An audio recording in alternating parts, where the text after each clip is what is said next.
Good morning, colleagues. Welcome to session 4 of Research Day, University of the West Indies School of Clinical Medicine and Research.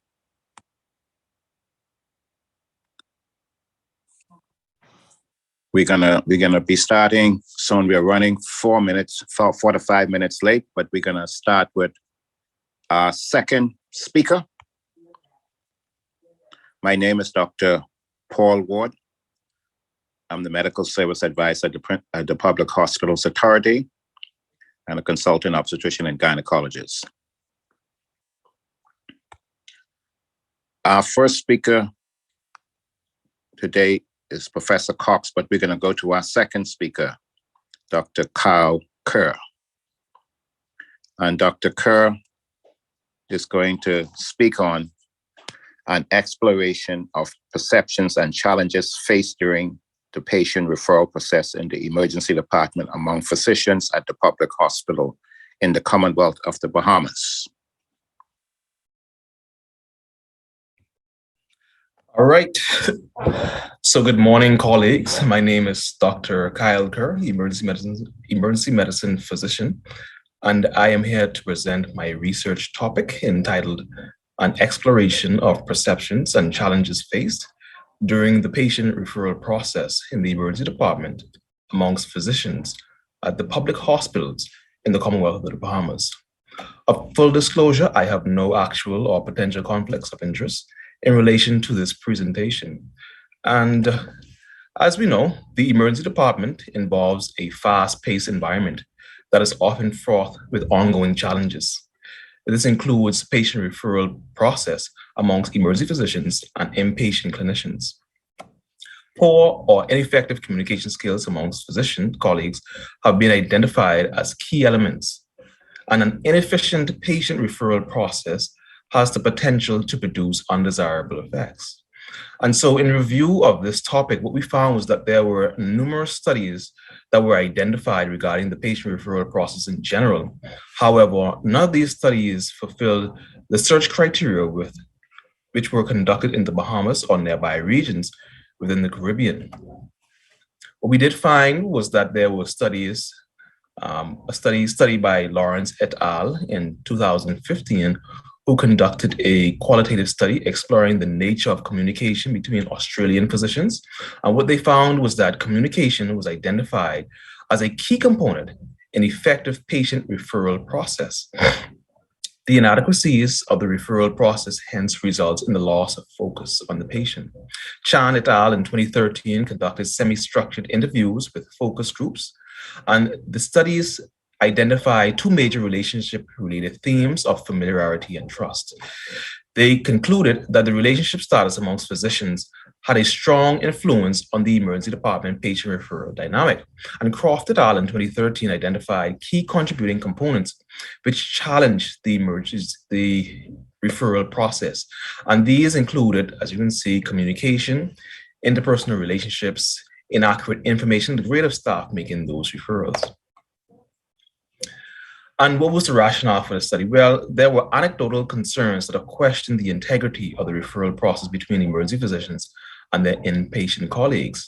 And although speculation centered around poor communication as the key causative component, there was no official research or data documentation that has confirmed the aforementioned within the public healthcare institutions within the Bahamas.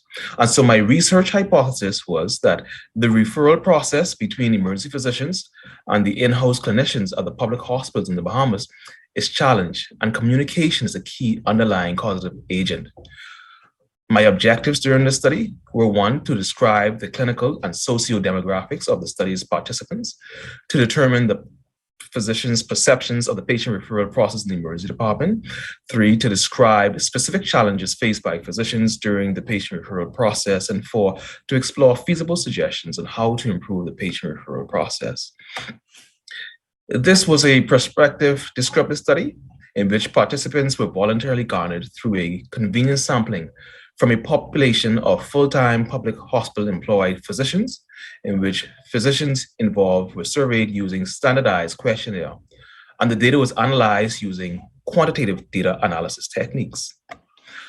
The 3 study sites included participants from Princess Margaret Hospital, Rand Memorial Hospital, and Sandilands Rehabilitation Center, of which the majority of the participants were from the Princess Margaret Hospital.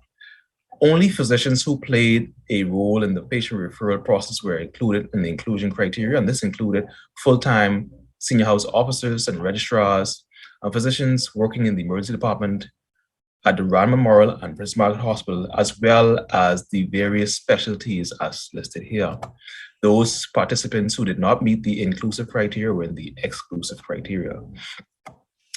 Our sample size were based on the fact that we knew that there were 211 physicians who met the inclusion and exclusion criteria, and we anticipated that 20% or more of the participating physicians would perceive the referral process as being a challenging one. And this mirrors the findings of a study by Croft et al., who found that 21.7% of in-service physicians felt that they received inappropriate referrals. This estimate was reported within a 95% confidence interval, and using Cochrane's formula, we were able to calculate our sample size of at least 114 participants. Now, the data collection process in the study was used reformatted questionnaires that consisted of 2 distinct parts. And so in part 1, this part involved only emergency physician participants. It occurred over a 21-day period in which questionnaires documented the perceived challenges that were experienced during individualized referral encounters. So what happened was the emergency physician would make a referral, and then they would document any encounters that they had at that time. During this process of the study, in order to decrease bias, other physicians were unaware of the study. And in part 2, we use both emergency and non-emergency physicians. And a separate questionnaire was obtained to obtain specific information regarding the opinions of the referral process. And this occurred over a 1-month period. Now, in terms of the results for part 1, what we found was that the majority of the participants surveyed were from Princess Margaret Hospital, and they were female. The majority of participants in the survey were senior house officers. The majority of participants' referral were to internal medicine, radiology, and surgery. And those that received the majority of the referrals were senior house officers as well.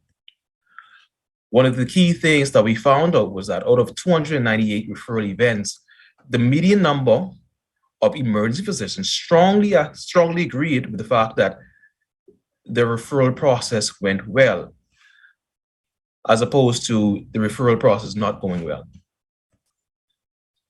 And then when we further extrapolated the statement that the referral process went well, we found that a median number of emergency physicians agreed to the statement that the referral process went well for the specialties of internal medicine, surgery, and obstetrics and gynecology. And they strongly agreed to the fact that the referral process went well to the specialties of pediatrics, radiology, and psychiatry as listed.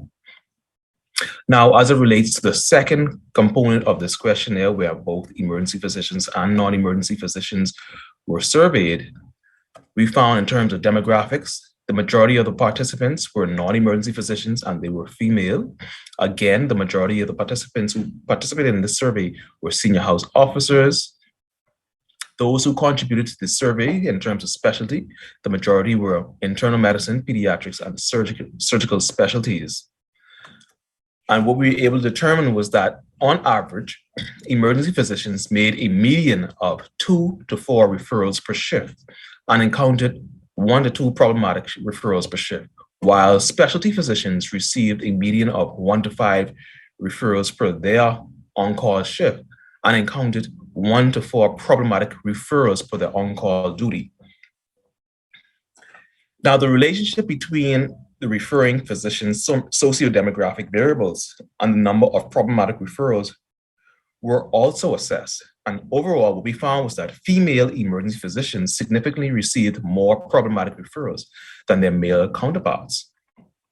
Specifically, out of 16 female emergency physicians who referred patients, 93 0.8, or about 94%, reported problematic referrals in about 1 to 2 of the cases per shift. Whereas in comparison of the 11 male emergency physicians who referred their patients, about 64 reported problematic referrals in 1 to 2 cases per shift. And this difference was found to be statistically significant. What we also found was that of the 93 participants who answered the survey completely in part 2 of the study, 52 of both the referring and the receiving physician claimed that they experienced poor communication during the referral process. However, this did not differ significantly between the referring and the receiving physician. Both experienced similar amounts of problems with poor communication. The results that differed statistically significant between physician referral and receiving group included a lack of professionalism, which occurred in about 25% of participants, of which approximately 48% of the emergency physicians have reported that they experienced lack of professionalism versus the 15% of the receiving physicians. However, incorrect information during the referral was reported in 56% of participants, of which 73 of the receiving physicians reported receiving incorrect information versus the 15% of the referring physicians.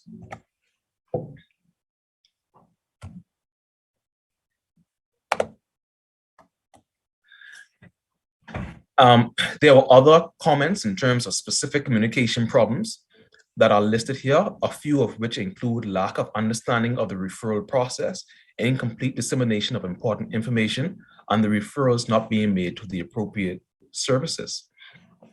Now, using interquartile ranges, we are able to determine that the median opinion of participants strongly agreed that some individuals are more difficult to refer to than others, while participants agreed that the referral process is easier if there are certain characteristics such as good expertise, good reputation, they're highly reliable, good personality and likability, if there was alignment of interest, disposition, and plan, and there was engagement with the patient's well-being.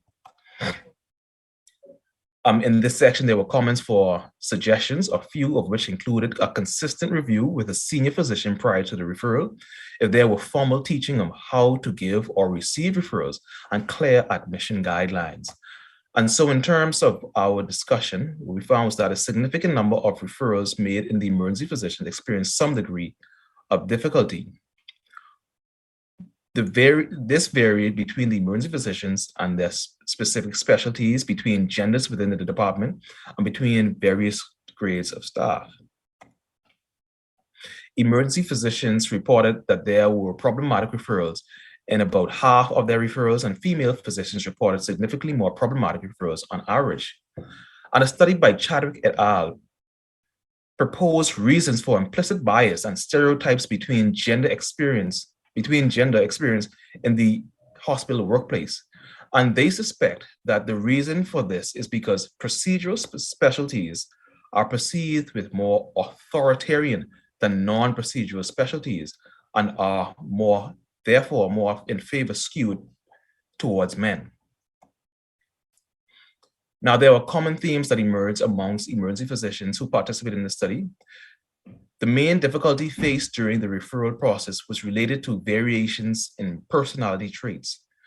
Poor communication was observed as a major barrier to effective referrals, and this was observed by both emergency and non-emergency physicians.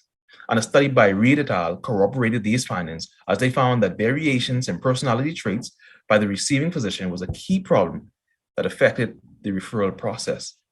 Other contributors included things such as receiving incorrect information and lack of professionalism.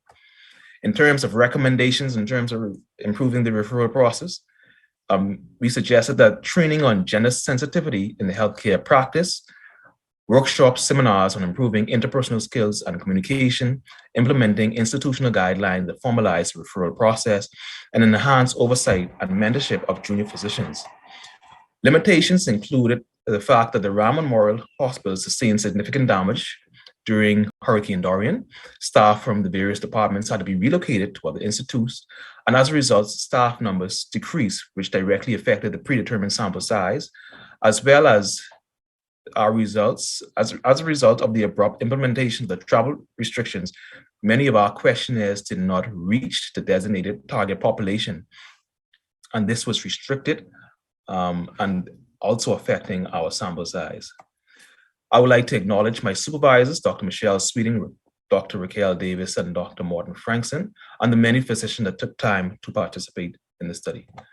I thank you.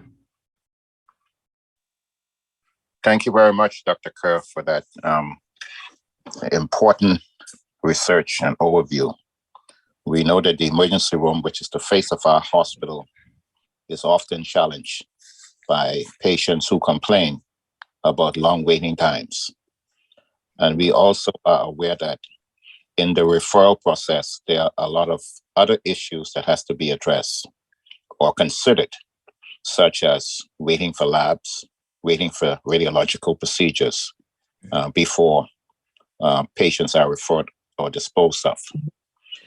But one question I have is that, did you notice any difference in the referral process between Doran Memorial Hospital and Princess Margaret Hospital, the logistics of referral? Have you noticed any difference in your research findings? So in addressing that concern, in terms of looking at the data analysis, as mentioned, there were strong restrictions in terms of the amount of data to truly be able to capture exactly what was going on. From what I've seen, there tend to have been some bit of more resistance from the emergency department around the memorial, from or problematic referrals from that end, in terms of exactly delineating exactly the cause. I think we would probably need further research. This is more a quantitative analysis. Probably we might need more in-depth qualitative in-person interviews to try and flesh out exactly what are the issues in terms of the Doran Memorial. Yes. One of the things that we implemented years ago at Doran is we put some timelines on referral. Mm-hmm. So once the emergency room doctor referred a patient, we said if there's no response within a half an hour to an hour, and this is for, of course, not no urgent life-threatening situation, the next person up the ladder, the registrar, senior registrar, should be called until it gets up to the consultant. We find that worked to a certain extent, but even then, we were still having communication issues among doctors. And there might be personality issues involved in it as well, too, as you mentioned. There might be gender issues, and all of these factors are important for us to talk about and raise the awareness, so that when we teach residents, we need to let them know about these factors and let doctors know that the importance of professionalism needs to be at the top when we are interacting with each other in the best interest of the patient. I will just open up the floor if there are any a few questions or comments for Dr. Kerr. But it's an excellent presentation. I enjoyed that. Thank you.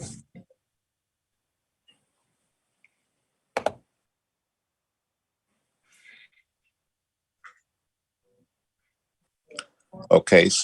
Good morning, Dr. Kerr. How are you doing? This is Dr. Gibbs. Excellent presentation. I had actually sent my questions in the chat, but I guess it went missed. So the first question was, are you able to say which specialty was most difficult and which was most accommodating? And yes. The second question is, do you think that a pre-established relationship between physicians, between the referring physician and the one taking the referral, had any impact on your findings? Those are the two questions. Yes, absolutely. So we did analyze these findings, and as we did, we found that the specialty that had most problematic referrals tend to be more internal medicine. Reason being, I guess there's wealth of information that needs to be disseminated for the different pathologies, and the workup for this specialty is quite extensive. But we did find that internal medicine, followed by the surgical specialties, followed by general surgery, in that order, tend to produce most of the problematic referrals with internal medicine that far outweighed more than the others. And yes, based on the literature review, we found that if there were interpersonal relationship amongst physicians, say outside of the workplace, this had a strong influence on the relationship in terms of the referral. However, when we conducted our study, we found that respondents stated that no, it neither mattered in one way or the other in terms of the actual referral process. But like I said, this is just the initial study. Probably there might need further studies to further corroborate these findings.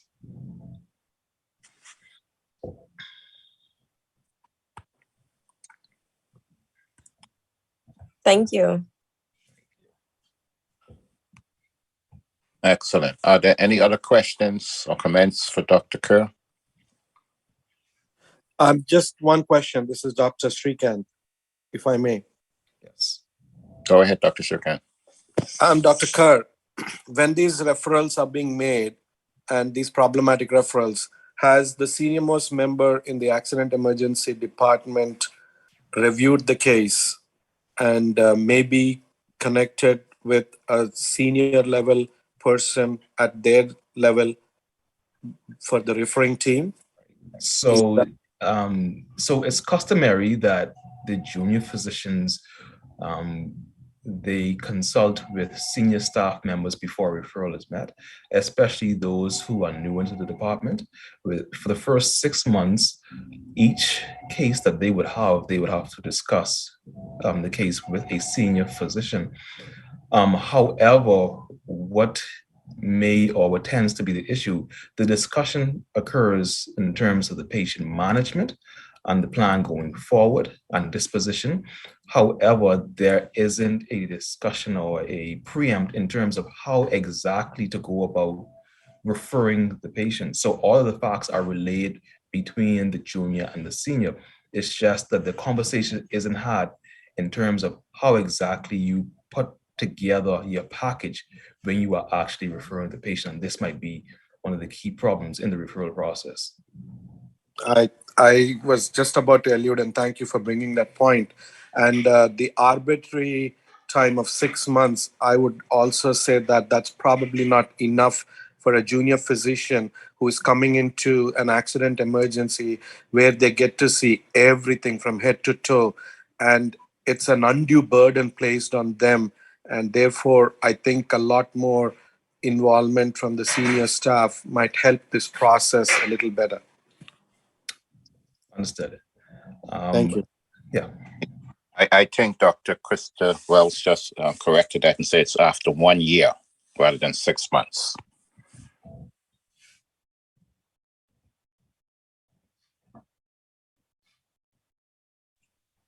Any other questions for Dr. Kerr?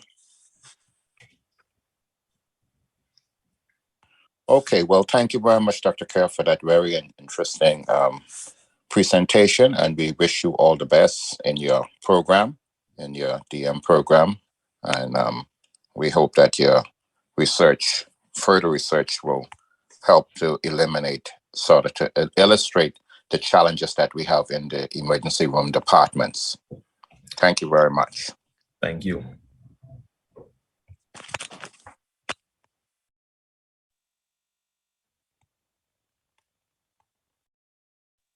Ladies and gentlemen, our keynote speaker today is Professor Desiree Cox.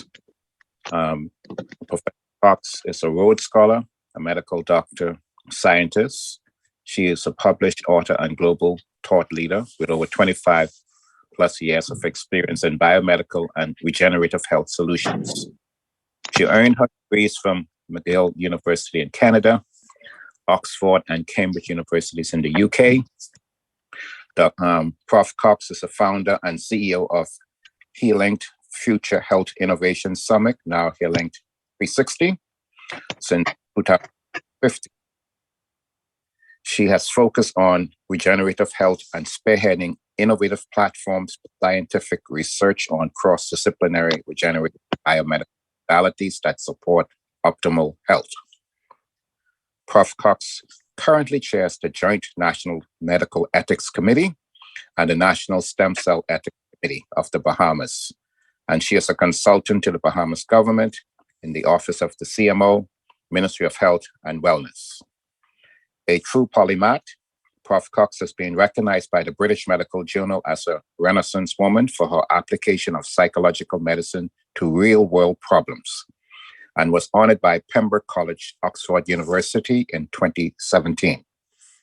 She is also a leader in regenerative art, having featured in over 25 exhibitions worldwide in distinguished publications such as British Vogue and the British House and Garden.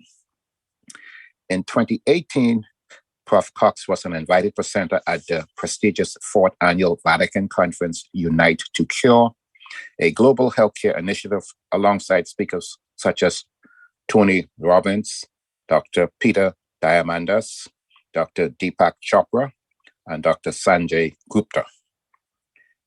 In 2019, she was the recipient of the International Regenerative Medicine Action Award at the World Stem Cell Summit held in Miami, Florida.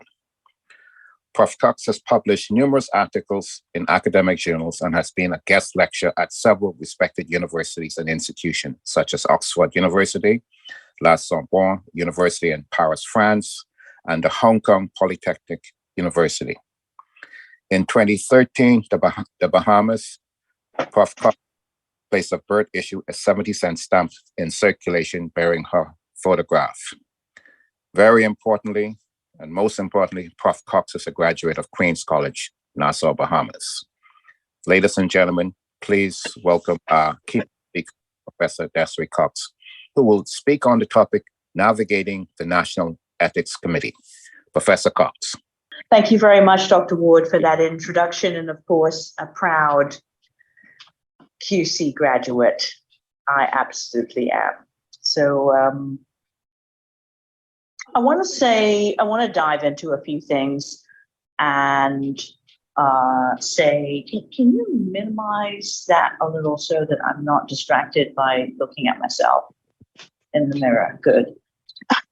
So first of all, thank you very much for inviting me. And I want to say a few things before I dive into the grounding nitty-gritty of navigating the ethics committee. And the reason I want to do that is I want to talk about why. I mean, why are you doing research? What's the point of the research? What impact will your research actually have? Often, when we ask people why you're doing research, they might give you an answer that they think sounds good, but underneath it will be because I need it for my degree, or because my DM guys say I need it, or because it's a part of the next stage. Very rarely will you find it be a burning passion. This is a real problem that I'm looking to solve. But when you start to get to a problem that I'm looking to solve, the question is, what kind of problem are you going to look at? And I would invite you to have a big vision, because it's going to take you as much time to do deep research on a small problem as it will to do research on something that can have a big impact. So what does a big impact and a big vision look like? And do you actually believe what I said about it takes you as much time to work hard small as it does to work hard big?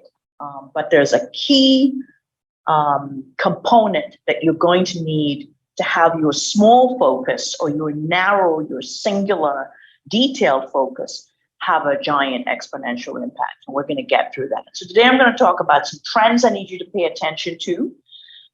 Important global trends for research in health, medicine and health. When you think about what kind of things you will research, where you will place your research, and what potential impact you can have, why that matters, why all of that is relevant for the Bahamas, because it might seem on your day-to-day that it's far away from what you spend your time doing. It's far away from the referral problems that Dr. Kerr just mentioned, or far away from the challenge of just being on the front line with just getting the referral to the right person and getting the right person to listen to you. And I can say that because I've been there, I've done that, I've done my time on the front line. I have been, gone through that. So I can tell you that there is a path for that work being directly relevant to what is global if you know where to put it. I want to just open your mind. I want to invite you on a research day to go beyond. Go on. Well, in the coming years, computer chips will cost as little as a penny. That's cheaper than garbage, cheaper than scrap paper. So computer chips will be everywhere and nowhere, including our contact lenses. So when we put on our contact lenses and blink, we will go online. And who were the first people to buy internet contact lenses? College students taking final examinations.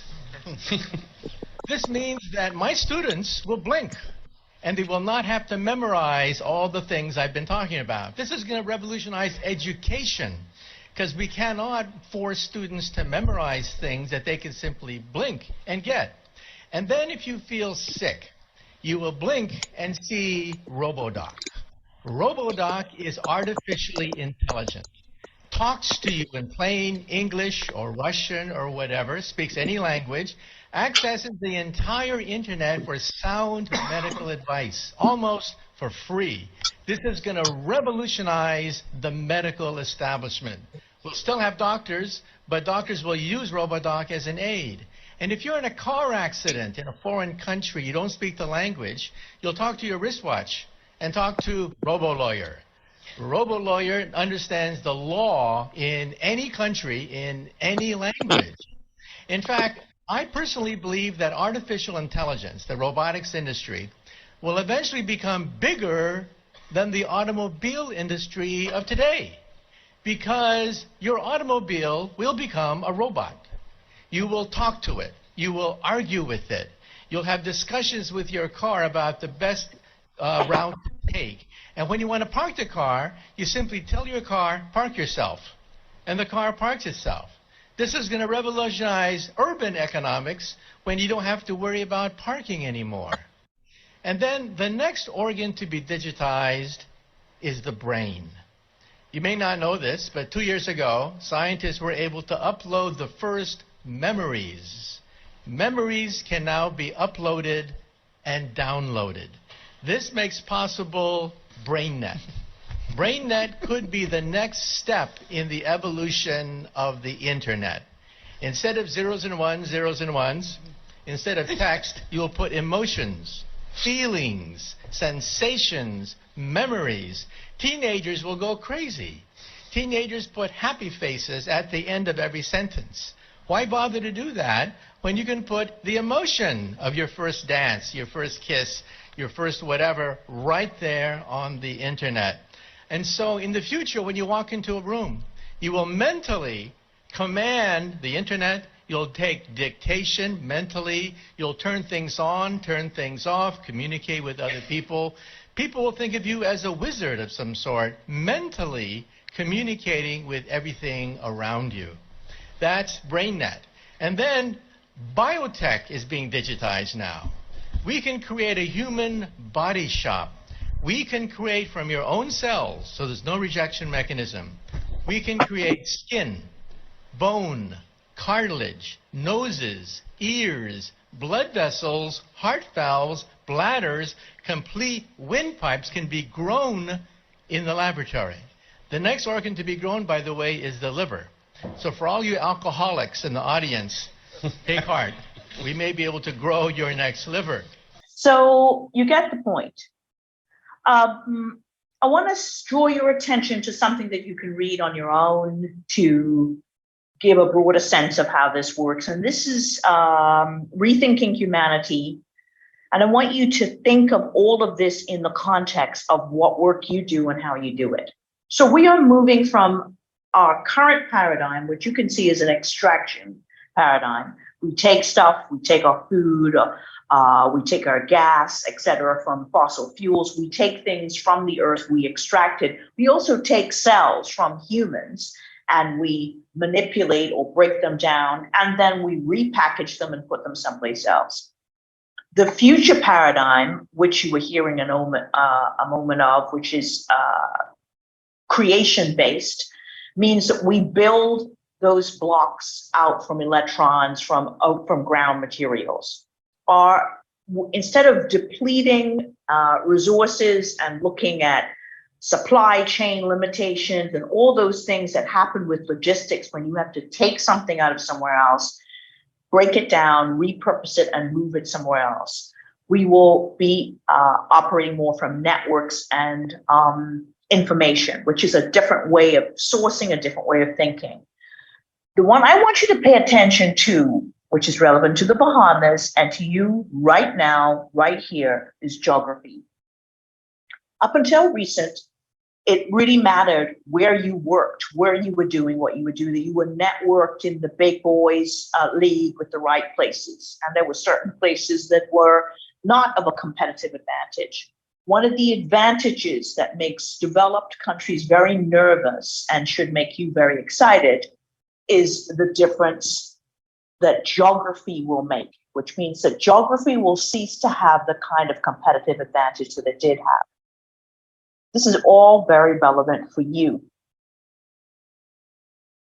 The thought leaders and disruptors of the future will not come from the traditional places they came from. We can already see the signs. They will come from unexpected places.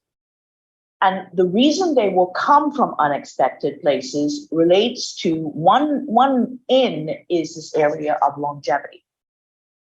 So there's a lot of interest in longevity, in regenerative medicine, in health span, and you have all of these 9 areas. I'm not going to go into those in detail, for ways of seeing what happens to cells, what can be manipulated or shifted to help us live longer and better as we live longer, live well and better longer, okay?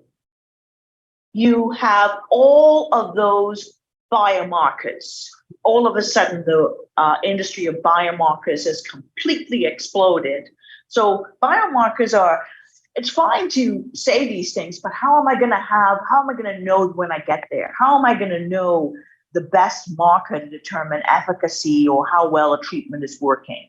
What kind of data should I collect in order to determine that? And so because people have seen that to be a problem, there are all these companies that have opened up the world for different kinds and different packages of biomarkers that you can measure when you're doing your research. But your question should be, when I look at my research, when I frame my research, when I design my research, which of those areas do I want to disrupt?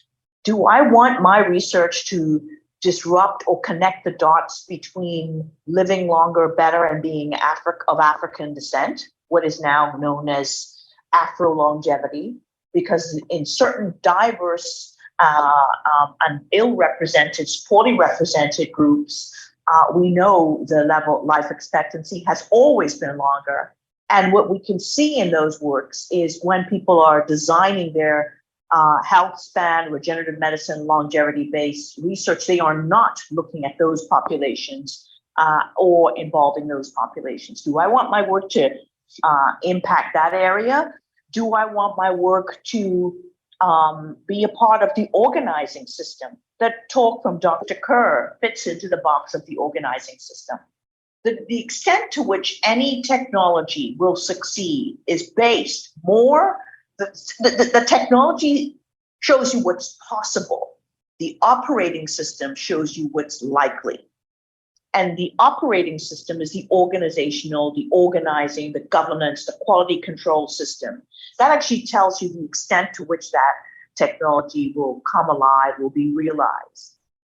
So do you want your research to fit in that category? Do you want your research to be about resilience, about the growing impact of mental health challenges, the PTSD, the stresses that happen in that? And you know, the professor who was on the line talking about all the digital tech. Do you want your research to contribute to what are called nudge technologies? So nudge technologies are like, you know, when you're walking on an escalator, and you can sometimes be on there and say, why is this escalator moving so fast, so slowly? I may as well take the stairs. It's actually designed to be that way. All the timing the escalators will be slow enough for you to think twice about getting on there and taking the stairs. This example of nudge technology. Another nudge technology you might find if you go in modern hotels where the music is up so loud enough that you can't really concentrate. When you open your laptop, you can only do some things on there. Maybe you can do some things on your phone, but you can't really concentrate there. And there'll be a security guard who will, if you nod off a little, and this may be just me speaking from New York, if you nod off a little, take a break, somebody will come and nudge you and says, no sleeping. All of that is nudge technology to say, we're going to make our environment safe and interesting and comfortable, but we want this to look a particular kind of way. And when it stops looking that way, we're going to put in the things that nudge you to pack up your bags and move. If you want to do deep work here, it becomes clear. So do you want your research to contribute to the multi-billion dollar industry of integrative wellness that is based on that?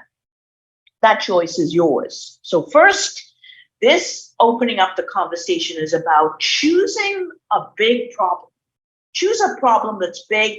You have a small time in your DM, but if you structure how you see yourself solving that problem so that the work that you do in that one project adds to a stepping stone to a bigger problem, to a bigger solution, then there's a bigger and broader relevance for your work. And research needs to be inspiring and interesting and engaging, and maybe even lead to you making some money and some patents if you want to sustain that in your day-to-day functioning as a doctor on the wards. And all of you should be considering research as a part of what you do as your daily life, because your world is going to depend on it.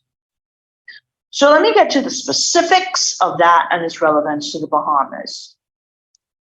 We have, if you're interested in getting your research through the process, I'm going to talk to you now to the nitty-gritty of navigating that and why the process looks the way it does.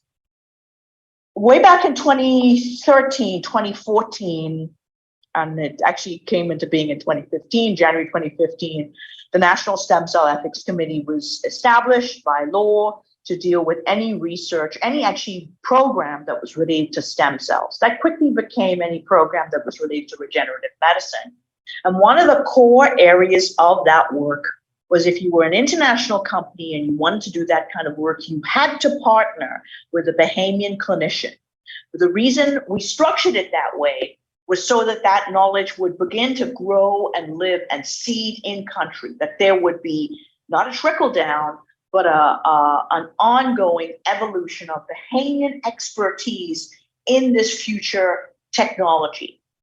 That work very quickly expanded from regenerative medicine to things that looked more longevity related, things that didn't have anything to do with stem cells, but were still cutting edge work, where people got to a stage in their process in North America that required them to look outside of the United States for places where they could do safe work, often work that already had FDA authorization and was going up the pipeline with FDA authorization, but the clinical trials had become full and they still had patients with unmet needs, or the clinical trials were closed and they were writing up the data, and that can take up to a year submitting that to the FDA, because when you submit to the FDA, there's going to be a 3-month area before they get back to you to let you know. Then you get a meeting with them, and there will always be something for you to fix. That sets the clock back another 6 months. So it means that it could take you 2 years just to get them to look at your data. And in that time, a company will be looking to commercialize. They will be looking to make the technology available elsewhere. There will be published data on the fact that the technology does have impact. And so they start to look outside for jurisdictions where they can do this in a space that's safe. And so since 2015, not many of you have known this, but the Bahamas has emerged as one of the significant places to go to do this kind of work. It's close to the US, proximity and ease of travel for US people make that the case.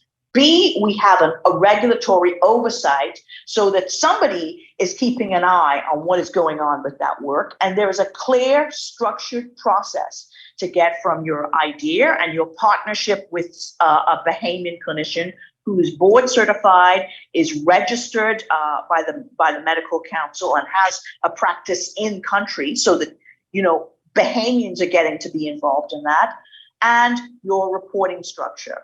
And so there is a way that's been happening since here for that to happen. So because the work of the National Stem Cell Ethics Committee began to go beyond regenerative medicine, and the National Medical Ethics Committee had not been operational for quite a few years, like that, maybe 3 or 4 years, we reactivated the National Medical Ethics Committee.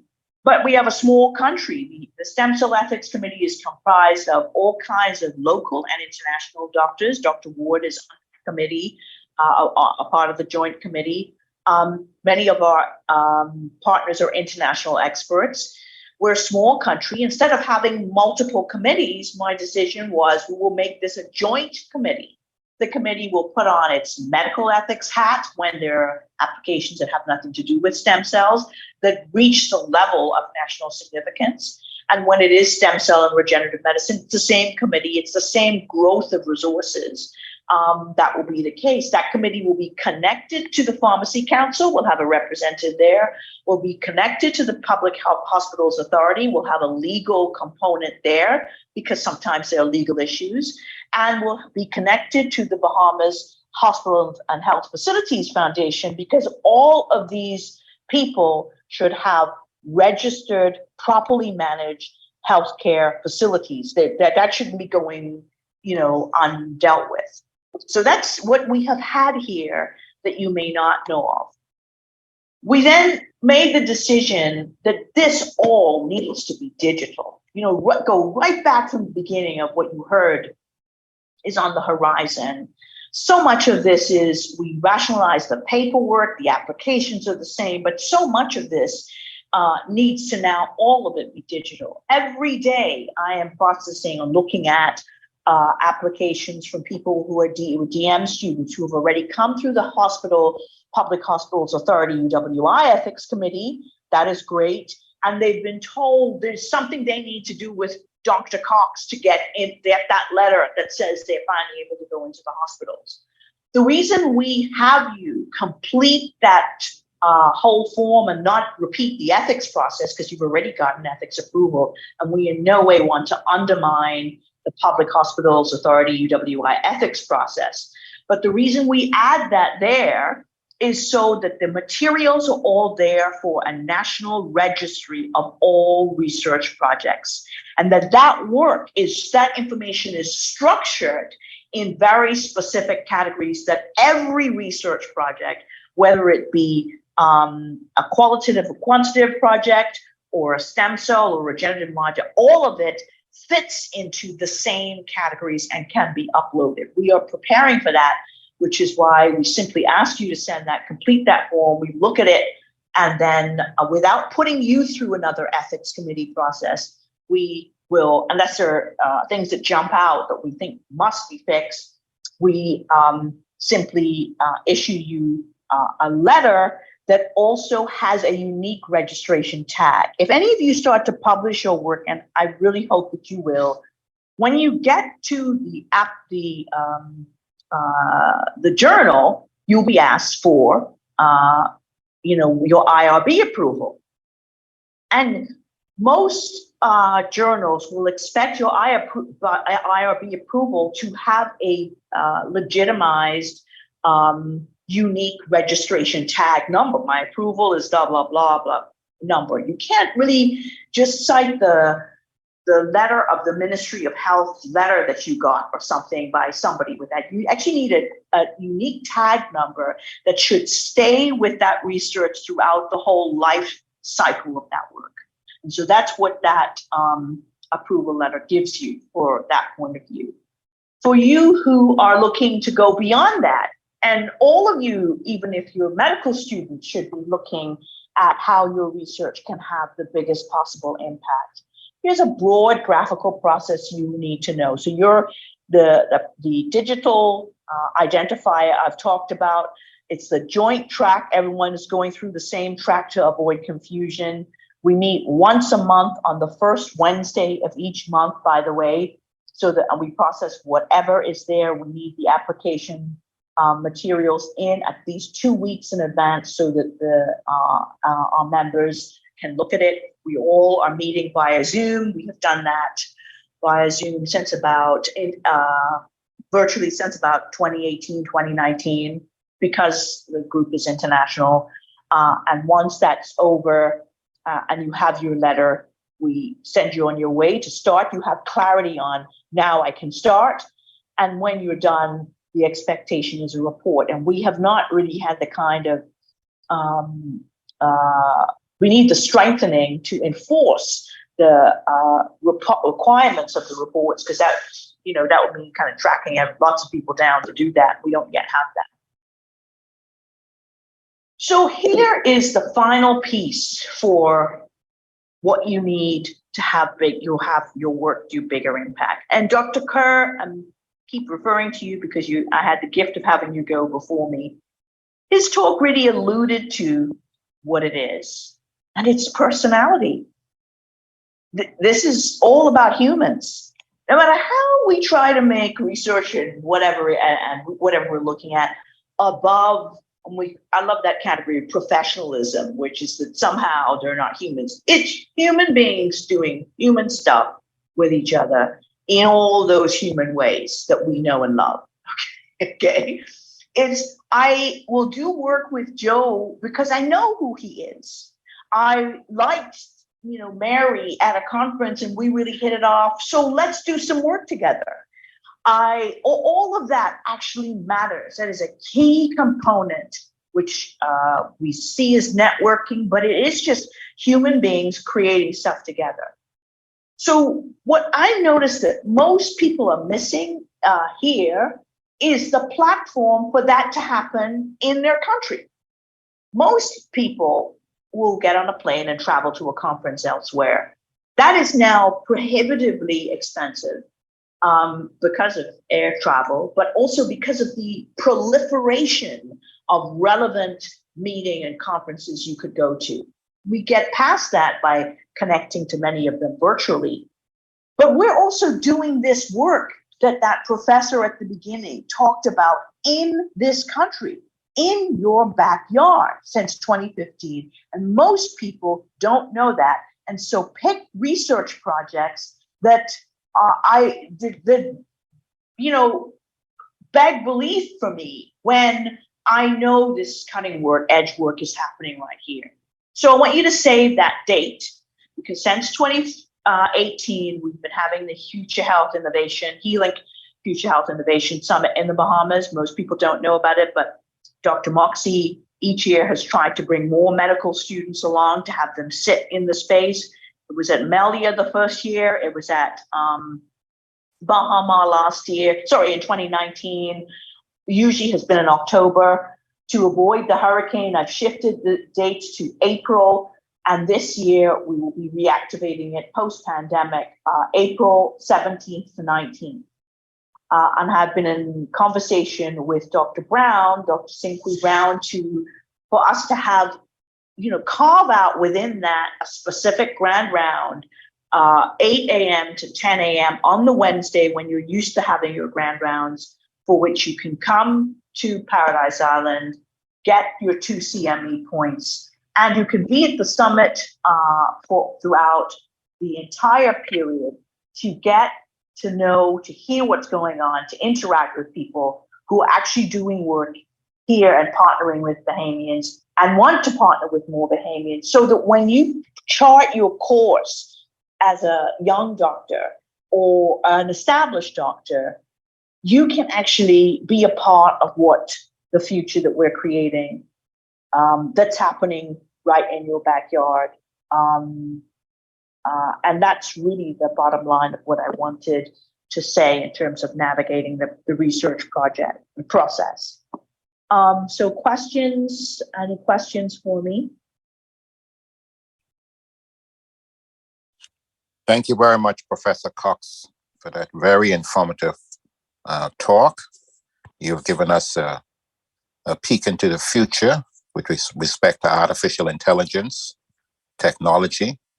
And we all know that this is going to become a reality perhaps very soon, looking over the last 10 to 30 years, where we now all have perhaps a smartphone that it's a communication device, it's a calculator, it's your banking app, it's your shopper.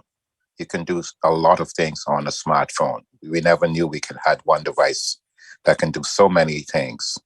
And so we know in the future, which you have mentioned and which you have exposed to us, will become a reality. We also thank you for explaining the process of the National Ethics Committee and how you are improving the systems there to have it more streamlined and structured. I think that is very, very important. And also for the doctors as physicians to be more aware of regenerative medicine. I think this is a very important aspect of medical care that we need to have an increased awareness of. But I'll open up the floor now and see if there are any questions for Professor Cox. Good morning, Professor Cox. And this is Corinne Senqui, the director for the school. And thank you very much, first of all, for agreeing to participate in our conference. And likewise, I have promised you and committed that we will support the attendance of the medical students and residents to your symposium in January. So I'd especially like to extend warm greetings and welcome to our humble abode. I know you came in specially for us to do it here. I'm sorry I'm not there to greet you, but I do promise that I will give you the support that you need for the attendance for your conference.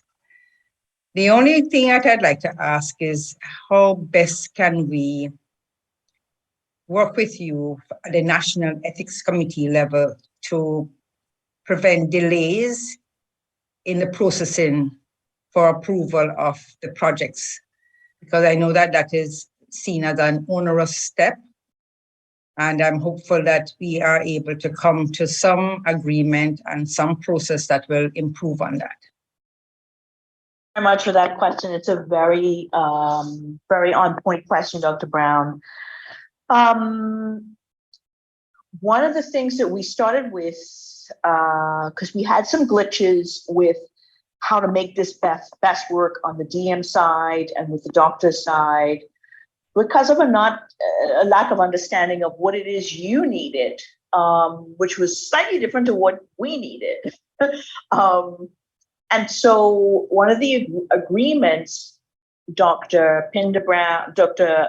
Pinda Butler, and Dr. Roberts, and myself, and Dr. Wood's predecessor, Dr. Clark, had come to was exactly the kind of process we have, where instead of putting everyone through the whole ethics committee again, because initially we did that, and what we kept finding, and this is the case, just to explain to you, this is natural for ethics committee. If you take your work from one ethics committee to another ethics committee, one might be totally happening, and this will even be within the journal review. I might pick 3 people to review your article, and there are no problems, there are no issues, nobody raises anything, and I just swap out one of those people and somebody else adds something to that. So ethics committees are like that too. And, so what we would sometimes find is the National Stem Cell Ethics, the National Medical Ethics Committee would have some other things that the students were required to do. When I delved deeper on your side, Dr. Brown, on the UWI side, and found out all the processes that those students had already gone through, the Regional Ethics Committee and the PHA Ethics Committee, I then really begun to understand the level of frustration for them. And it is not our intention to create frustration. Really, all we needed on our end was to be able to have the materials for a registry. And what we know from experience is ethics committees are short-staffed, They have a lot of things on their plate. They don't have time to be forwarding information onto ministries about this, that, and the other. They might want to, and they wouldn't say no to, but they don't have the time to. But we know that the student needs a letter from the ministry in order to not get stopped at hospitals. We kept getting, Dr. Roberts had said to us, that was a problem. You got your PHA ethics approval. I mean, what more do you need? You go to the hospital and the administrator says, does the ministry know? And you say, the PHA is part of the ministry. It's one of the same thing. Yeah. But where is the ministry letter? So that's the piece that we've gotten. I think improvements can happen between now and the digital side of things. You can write when you write, if you're a student, you write to the chief medical officer. You can CC me on the letter to the chief medical officer about getting the research passed through the process, because that comes to me anyway. So you can include me in your CCs, your letters that you're sending to the chief medical officer and the permanent secretary. And then I will pick up the trail on that, because ultimately, in a bureaucratic way, that would come through her secretary, then would go to my secretary, she would scan it on to me. It's going to come that way anyway. So you can cut that shorter by CCing me on there. People who work with me know that I'm very responsive on the email side of things. The second thing I would say to you is, I want you to recognize and put yourself in the position in another person's shoes, which is my position, which is, we have the National Medical Ethics Committee, we have the National Stem Cell Ethics Committee, we have the policies and procedure evolutions of both those committees, and every now and then, certainly, I will be asked to consult on a whole number of different areas. So if you don't hear from me, when you've filled out that material, you've got the letter, you've got the application form that's been sent with your unique tab, and you heard from me, get proactive, write back. Say, I've sent it on this particular date, I haven't heard back from you. People, I always find that, there's a kind of passiveness in the Bahamas that I personally don't understand, because I'm not built like that. So I'm going to invite you to go past that. If you're built that way to be a bit more reactive, I'm going to ask you to train yourself to be more proactive. And this is not just for me, but for everything, because the world is moving so quickly with so much going on that people don't mean to not pay attention to you and your thing. It's not personal. It just happens because of the clear onslaught that we're all faced with. Some of it is post-2020 COVID backlog, when people couldn't get what they were getting done then. So it's like, now is the time.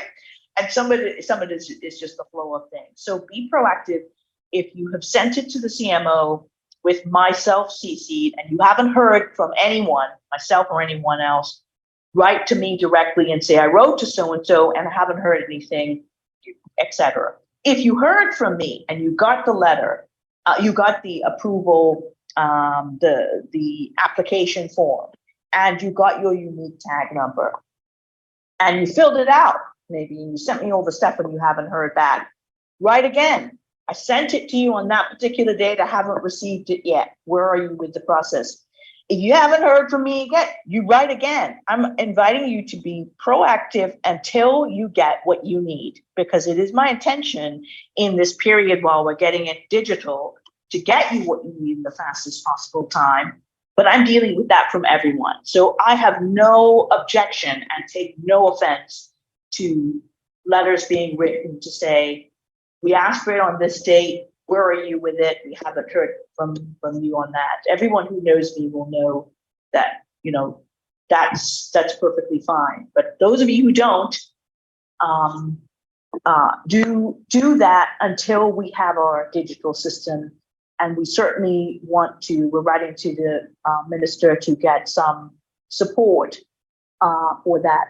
The final thing I would want to say, Dr. Brown, this is a very long answer to your question, is if anyone's listening on this line and you're looking at what you want to do in medicine, and you actually like systems. You like designing systems, you like developing systems, you like creating systems, please reach out to me directly, because I need to train someone to do the range of things that I do.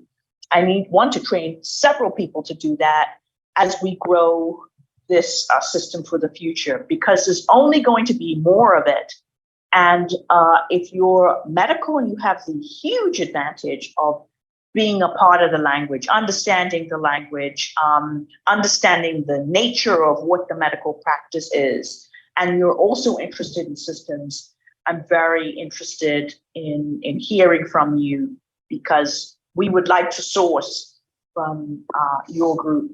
And I can promise you that you can shape for yourself a very interesting international career in this space, because it is a growing area of medicine. Thank you very much, Professor Cox. Thank you. Are there any other questions for Professor Cox?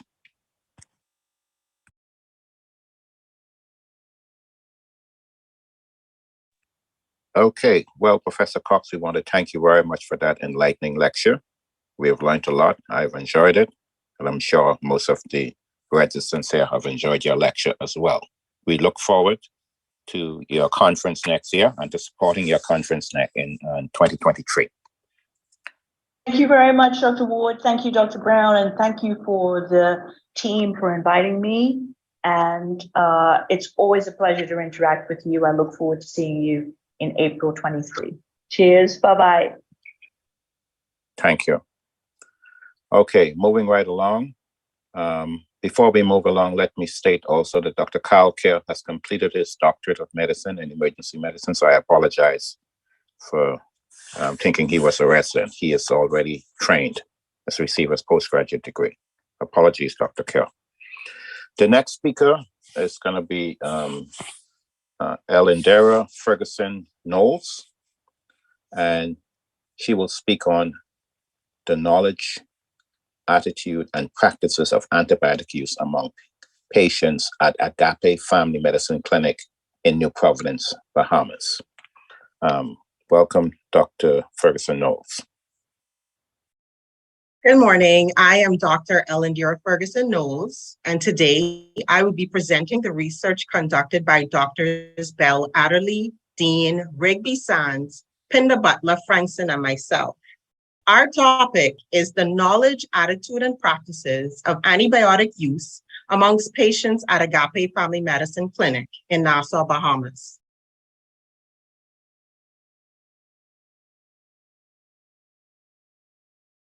We have no financial disclosures. The apocalypse of the antibiotic era is upon us.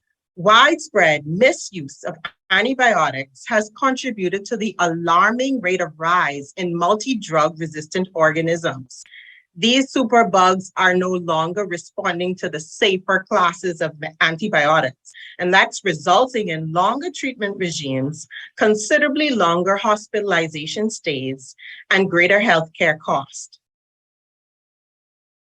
Our literature review indicated that a study was done in Kuwait by Awode and Abode, and they found that 47% of participants had low knowledge and 41% had poor attitudes toward antibiotic use.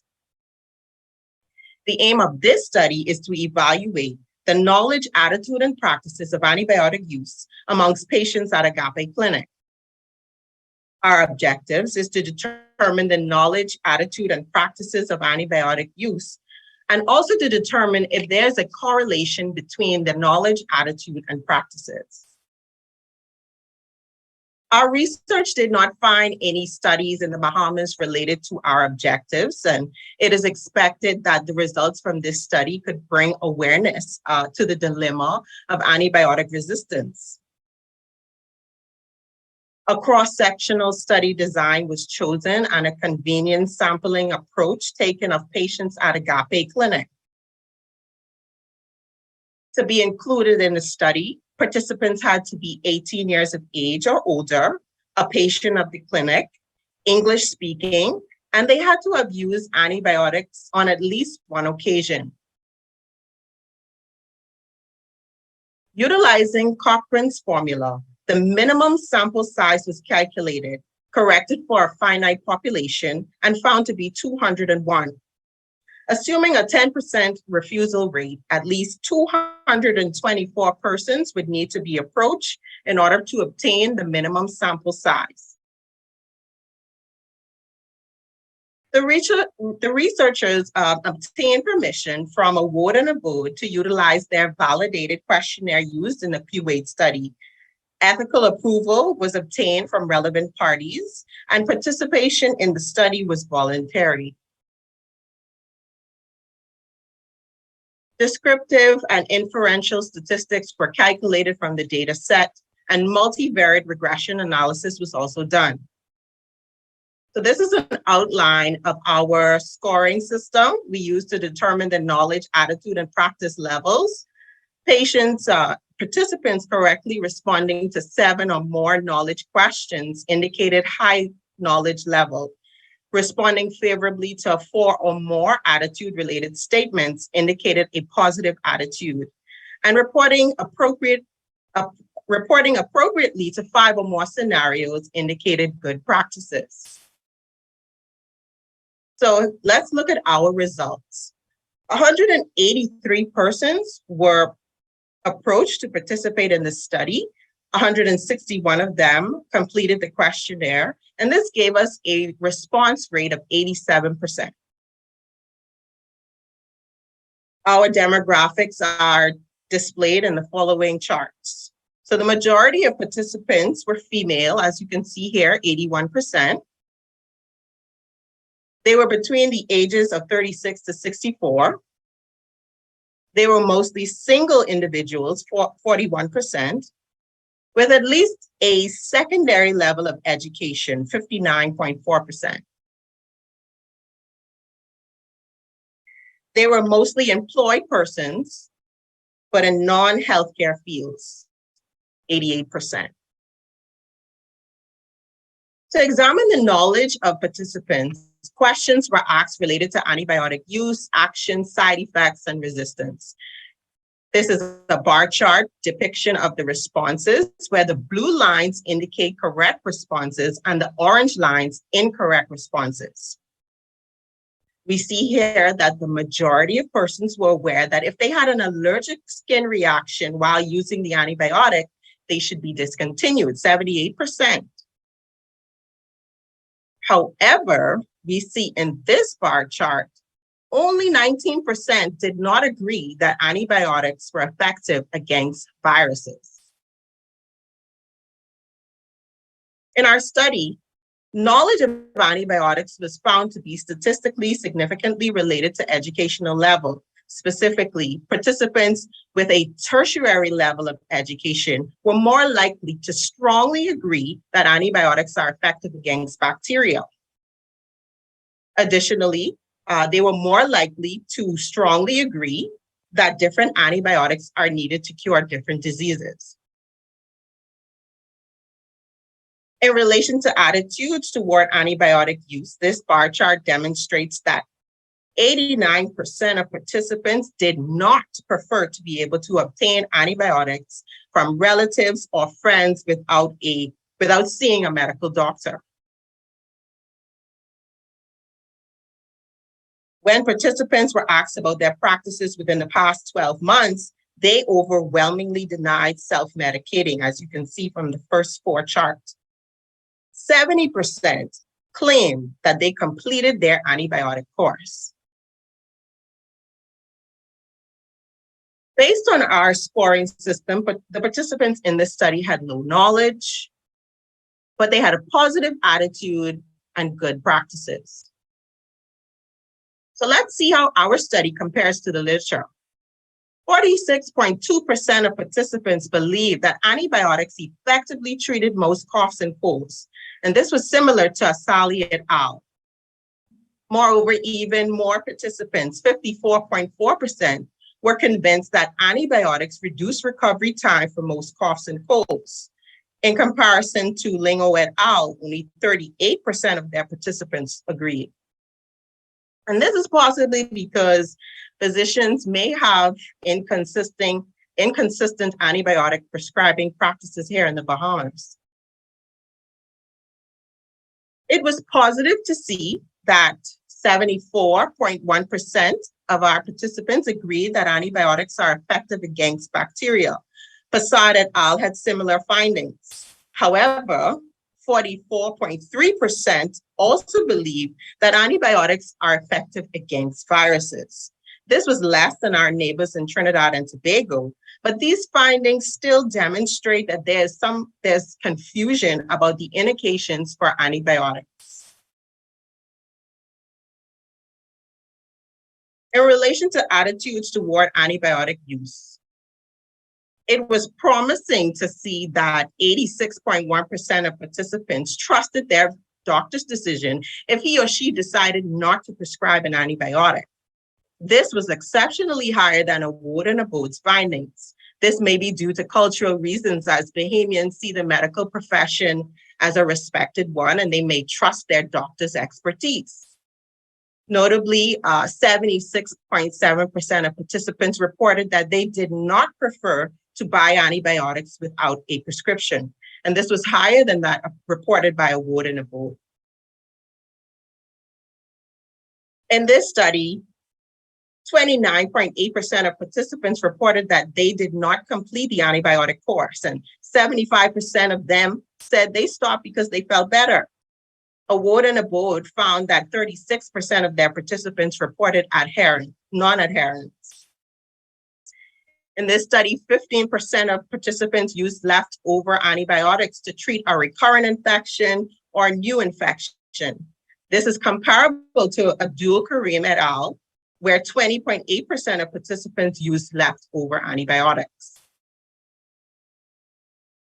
Although only 6.3% of participants in this study admitted to self-medicating, Award and Abode and Prasad et al. Both had significantly higher rates, as 30% of their participants reported this practice.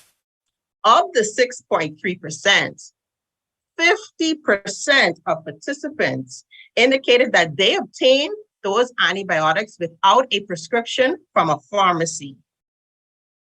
Prasad et al., Hesali et al., and Award and Abode all demonstrated similar findings.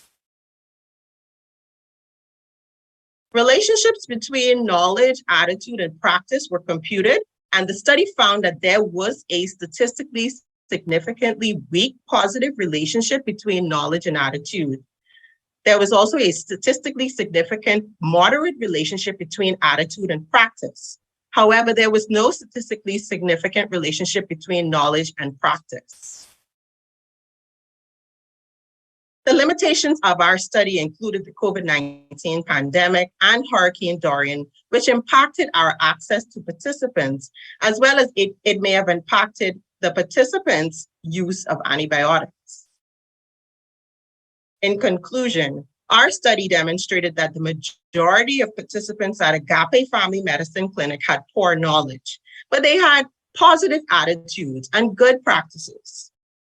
Although there was no relationship between knowledge and practice, and there was no relationship between knowledge and practice, but there was a relationship between knowledge and attitude and practice. This is all still important to the relationship of all these matters. From our study, we recommend that physicians practice evidence-based medicine as patients still trust our prescribing practices. From a public health and governance perspective, campaigns targeting deficiencies in knowledge must be developed. Additionally, we each play a role in the antibiotic resistance crisis and therefore must consider our own due diligence related to its use. Finally, more studies should be conducted to include other clinics and islands across the Bahamas. We would like to give a heartfelt thanks to Dr. Sabrika Pinda-Butler and Dr. M. Anthony Frankson for their guidance, as well as the patients and staff at Agape Family Medicine Clinic. These are our references. Thank you so much for your attention. Excellent. Thank you very much, Dr. Ferguson Knowles, for that very important topic on antibiotic stewardship. We know antibiotic stewardship is very important, not only in the outpatient setting, but also in the inpatient setting. And we always need to be reminded as healthcare providers the importance of maintaining good antibiotic stewardship, because this is one of the areas in healthcare open to abuse, misuse, just like the opioid situation. So we need to be constantly reminded. So this is an excellent and appropriate study for all of us, and we thank you for your efforts. Are there any questions for Dr. Ferguson Knowles?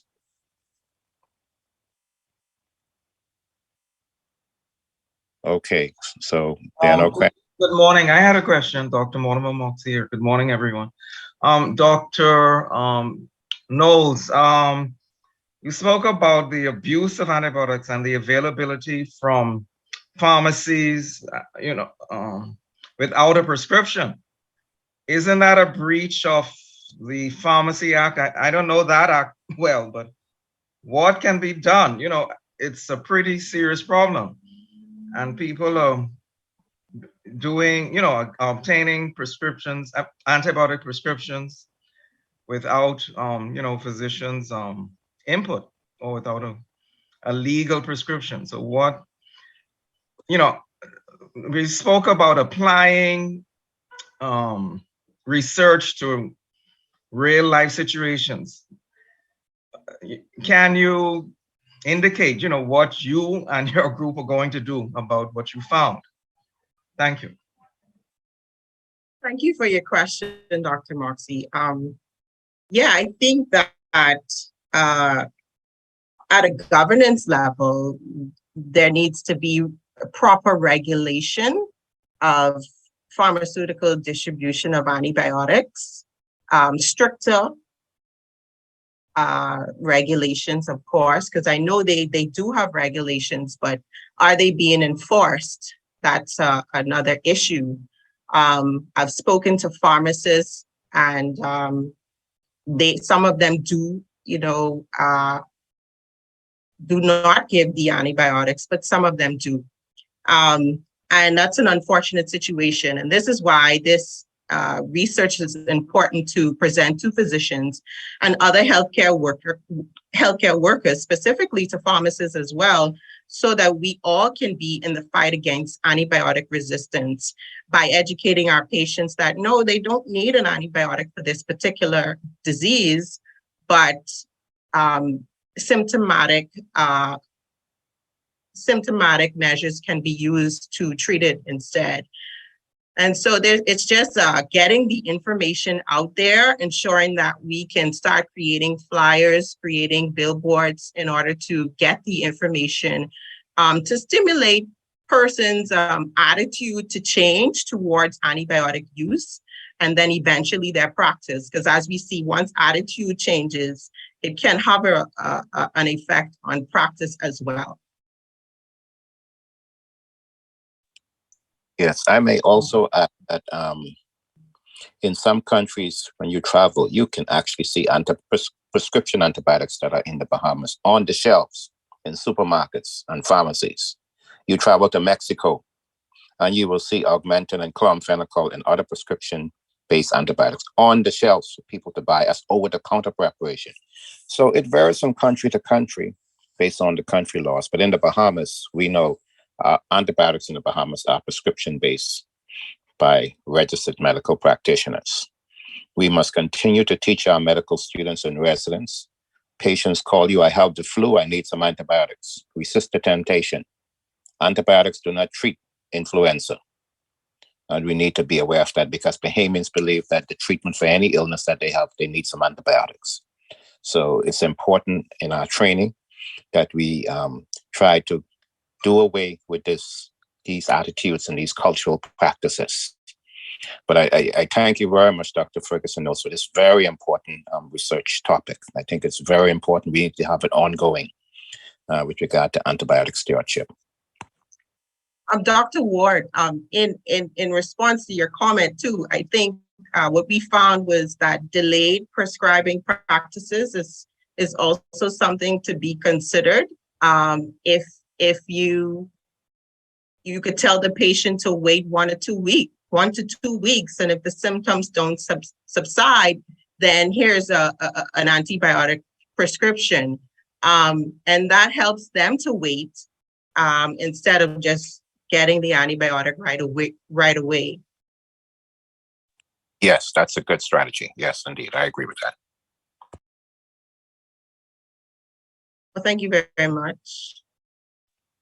Okay, so thank you very much, Dr. Ferguson Knowles, for that enlightening topic. We're going to move on next to our next speaker, Dr. Tina Battle Mims, who's going to speak on letting our hair down, practices of chemical hair relaxer, texturizer, and straightener, use among women in New Providence, the Bahamas. Dr. Battle Mims. Good morning.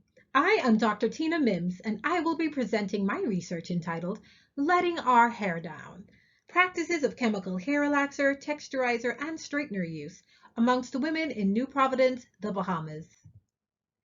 I have no disclosures. The use of chemical hair relaxers has become widely accepted and prevalent in countries whose populations are predominantly of African ancestry, with hair being of significance in African culture and that of the diaspora. However, during slavery, hair straightening was encouraged to distance the African slaves from their identity. After the abolition of slavery, women continued to straighten their hair, finding that it increased their social standings, and over a century later, straight hair is still considered the norm in many societies where people of African heritage reside. Several problems exist regarding the use of chemical relaxers and straighteners. Beauty products have limited and inconsistent disclosure of chemical ingredients. And we know women of color are a vulnerable population to the hair relaxer market due to hair care textures and preferences. Frequent and incorrect use of these products is associated with adverse effects and may alter various biological processes, leading to dermatologic and physiological adverse outcomes. Research has also noted that despite having knowledge of the potential harmful effects of hair product usage, women's hair was strongly tied to their identity and self-worth, indicating psychological implications as well. In the literature, we noted that 89% of Black women in the United States have used chemical hair relaxers or straighteners before. And anecdotal evidence says that hair relaxer use in the Bahamas is a common practice. So what we set out to discover is, what chemical hair relaxer, texturizer, and straightener use practices do women in the Bahamas engage in? And do these practices result in adverse effects? The objectives for this study were to describe the medical social demographic profile of participants in the study, to assess the prevalence of chemical hair relaxing, texturizing, and keratin straightener use amongst women in New Providence, to assess the prevalence of medical complications experienced, to determine the practices participants engaged in the utilization of these products, and to describe reasons reported by women on why they use these products to begin with. A cross-sectional descriptive study design was used with a convenient sampling approach. We targeted all women living in New Providence who were a part of women's social and civic groups or readily visited the Elizabeth Estates Clinic. To be included in the study, participants had to be female, ages 18 years or older, living in New Providence, English literate, and have given consent to complete the questionnaire. Participants who did not fit the inclusion criteria were excluded from this study. Our study population included women who currently use hair relaxers, had previously used hair relaxers in the past, as well as those that did not use hair relaxers at all. A self-reported questionnaire was administered based on the literature review. Participants at the Elizabeth Estates Clinic and those who accessed the electronic questionnaire from women's groups via personal email and WhatsApp were informed prior to completion that they authorized their consent by completing it. Completed questionnaires were stored securely until data processing using IBM SPSS software. The calculated minimal sample size was 403 women. We received a total of 480 responses, and these are the results. The mean age of the participants in this study was 39 years. The majority were Black, were Bahamian, were single, had obtained a bachelor's degree, and earned an income between $26,000 to $50,000 per annum. They were predominantly professionals employed full-time, and the majority were obese. The mean age at which participants first saw their menstrual period was 12.5 years. The median age at which they received their first hair relaxer was 11 to 15 years, and more than half of the participants said their first introduction to these chemicals was not by their own choice. Most of the participants had used hair relaxers or keratin straighteners or texturizers in the past. Amongst those who had used the products, hair relaxer was by far the most utilized product. The frequency in which they used these products was never or extremely rarely, and the length of time they left the product on their hair was 5 to 10 minutes. Most used no-lie relaxer, and the strength of relaxer most commonly used was regular. The most hair or scalp problems experienced were hair breakage, split ends, and chemical burns to the scalp. They were prompted to remove their product by a burning sensation, and in doing so, they used the neutralizing shampoo. Also, the majority never sought a doctor's help to address their hair or scalp problem. Participants who did not seek a doctor's help didn't do so because they said either the problem was not too serious or they believed it would recover spontaneously. When considering conditions from which they suffered, the modal condition was obesity, followed by irregular menses, uterine fibroids, alopecia, and diabetes. There was a strong statistically significant relationship between participants' age and what prompted the participants to remove the product from their hair after processing, where the younger participants tended to be prompted by a burning sensation and the older participants prompted by the recommended time to leave it in. The most common reason why the participants used these products were to make hair more manageable and to make hair more beautiful and to improve their appearances. This study has important clinical implications because of physiological, dermatological, and psychological reasons that I will expand upon in the remainder of this presentation. In this study, we noted that the greater percentage of participants received their first relaxer between the ages of 11 to 15 years. Wright et al. Similarly noted that greater than 40% of their participants received their first hair relaxer in childhood. In this present study, precocious puberty was not observed, contrasting with McDonald's study in which early menarche was noted. We noted an increased BMI overall in this study, which is in keeping with several studies done in America. However, in our present study, hair relaxing had no effect on physical activity. This contrasts with the studies done by On and Hall that indicate hair maintenance was an obstacle to participation in physical activity. In our study, no effect on weight management was noted, contrasting with studies done by Joseph and by Walker, who noted a negative impact on weight management. The hair and scalp disorders experienced in our study, most notably hair breakage, split ends, and chemical burns to scalp, mirror results that have been reported in the literature. Participants in this study had normal exposure times when using the products. This contrasted with what was noted in a study done by Naruka, which found that the time the relaxer remained on the scalp varied from 20 to 30 minutes.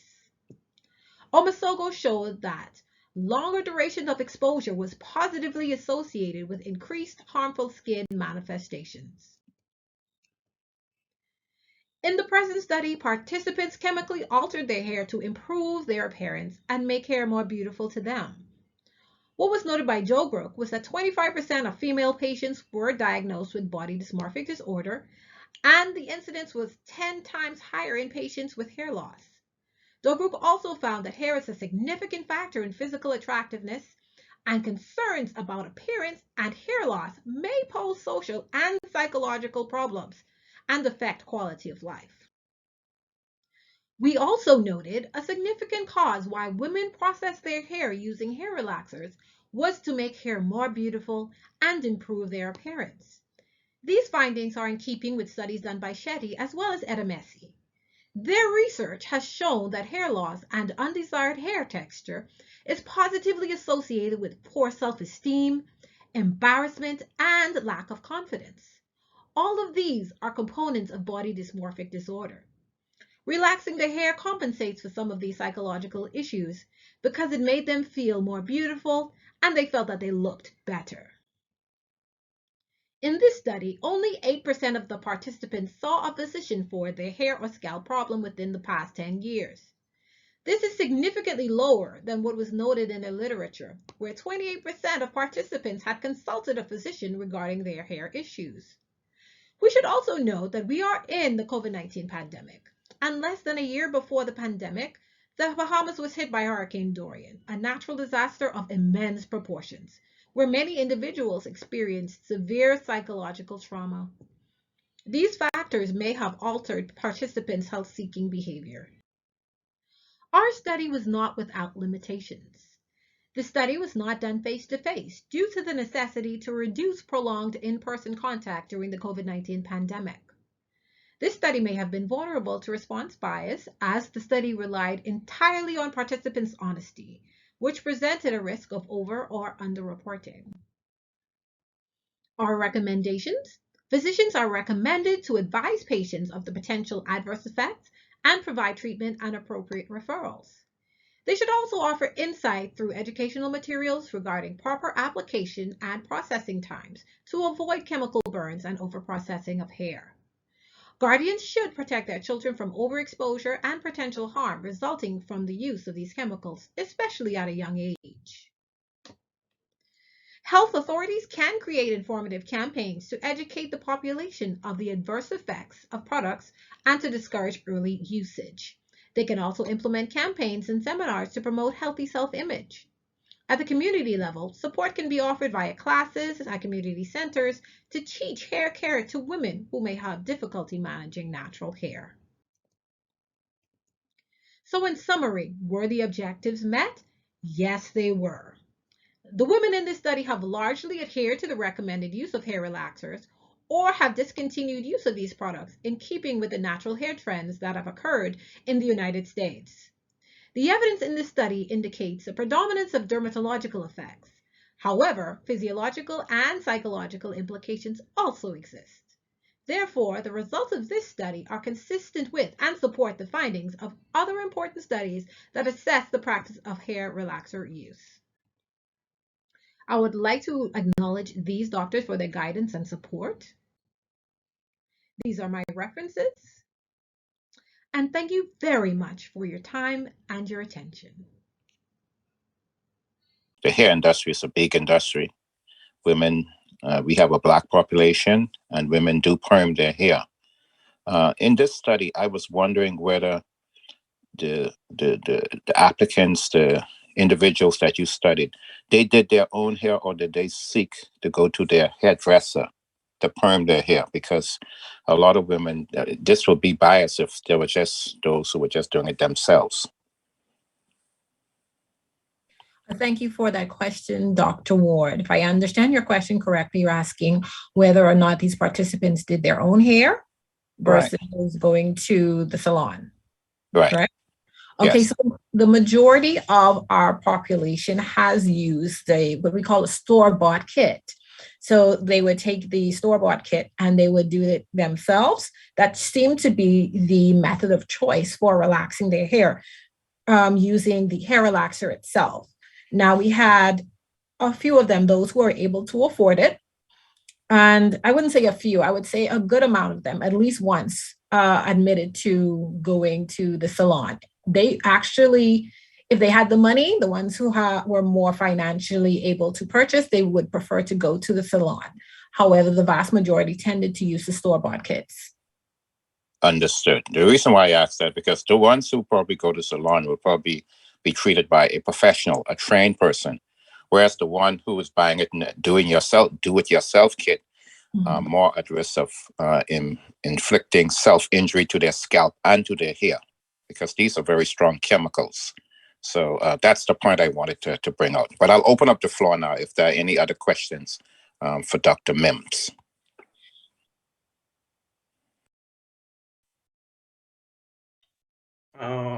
Good morning again. May I ask my question? Yes, Dr. Yes, Dr. Modomosi again. I don't know if you are aware of a study that came out just on Monday. The National Institute of Health study. I see you nodding, so you've seen it.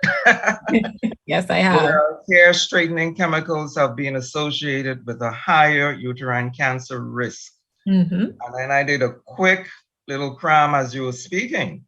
And I found out that permanent hair dye and straighteners in a 2019 study have been associated with an increased breast cancer risk. And then they link that to ovarian cancers, these hormone-related cancers. Can you comment on that? Because I think that is so critical. And then sort of thinking forward, wouldn't that be a wonderful study to do here with our BRCA1 and 2 gene mutation situation to see if there's a link between that and these chemicals? And, you know, the outcome would be most interesting, you know. So can you comment on that, please? Yes, Dr. Moxie. So what I'd like to comment about that, when I did this study, I saw so much information, so much valuable information in the literature review. And we'd never done any studies like this in our region. But you are quite right. The literature is expansive regarding the use of these chemicals, well, these products that contain estrogenic and anti-estrogenic chemicals, and the effect it can have on the human body, specifically the body of the human female. And indeed, it is related to breast cancers, ovarian cancers, infertility, and so many other issues, so many other problems, because as we spoke earlier about, Dr. Ward mentioned that when our women do their own hair, if they use a store-bought kit, they tend to, what I've noticed in research, they tend to leave it on longer. And research shows that the longer you leave it on, the more likely you would get burns and the more likely the products can actually disseminate more through your system. And so looking at this study that was released last week by the NIH, there was the first study that actually assessed the association with these chemicals and uterine cancer, which was something that I was wondering about, and I'm so glad that they actually did release that. And so it would be wonderful to be able to do a study of that kind, of course, of that magnitude, with at least, I believe, the results of that, even with the breast cancer and other issues. It would be, I think it would be wonderful, because we would have more data, we'd have more ammunition to inform our patients on these products, how to use them and not to overuse them. We have participants in the study that use these products, use hair relaxers every 2 weeks, varying from 2 weeks to every month. And in this study, the study that you spoke about that was released last Monday, to have used it or to have overused it would be to use it 4 times or more per year. And that would be every 3 months. And we have what we've noted anecdotally in the country, that's substantially a large amount of Bahamian women use it every 2 months. If you have a short haircut, you may use it every month. And so these persons who use it are actually more likely, and in this study, almost 3 times more likely to develop uterine cancer from just the utilization of these products. So I would really love to do some more research, more expansive research within our country, within our region, to have more evidence and more data on exactly how these products affect our women. Thank you for the question. Good morning. Can I ask a question, please? May I ask a question, please? Sure. Go ahead. Hi, good morning. Excellent presentation. I have a question. Did you, when you were asking the women about the relaxers, did you ask about the different types, where there was the, I don't even remember all the types they have. Did you ask, like, did you use this type versus that type to figure out, because even in that article, they weren't sure what type of product that actually contributed to the irritation or even contributed to some of the adverse effects that the women were having. So did it go that specific by asking them, we using the gentle, because we have a gazillion hair products out there, relaxers and stuff. So I'm not sure if you were able to ask that in your questions. Yes, Dr. Thompson, I was able to ask that question, because even though that these manufacturers don't disclose the ingredients, we know that lye, no lye has different ingredients and different strengths and even different durations of time it should be left on the hair. Lye is sodium hydroxide, that is the active ingredient. It should not be left on the scalp for more than 5 to 10 minutes. That is more something that is seen in the salon, and it also has different effects on the hair itself. It's faster working, but less likely to cause damage itself to the hair, but more likely to cause damage to the scalp. And then you have the store-bought kits, which are usually potassium hydroxides, calcium hydroxides, etc. And even texturizers also fall into that with immunified glycolate. But with saying that, the store-bought kits are more, or the no-lye sets, and that's the ones you have to mix a cream with an activator. They're less likely to cause damage to the scalp, but more likely to cause hair breakage. And so we're in this, you can't win either which way, because you will spend money to go to the salon, and you'll get it professionally done and it'll look the way you want to. But then not everyone has money to do that. Most people go to the store-bought route, and they're less likely to comply with the instructions. So at the end of the day, they have more hair damage, even though they have less scalp damage, and then they don't get what they desired. And so sometimes it's just a toss-up between the two. But I did ask them, and in our study, we noted that we had more times where people were more obedient or more compliant with the recommendations of how long to leave it on, especially the no-lye relaxers. The time should not exceed 15 minutes, but they tended to keep it within that time frame. Thank you for that question, Dr. Thompson.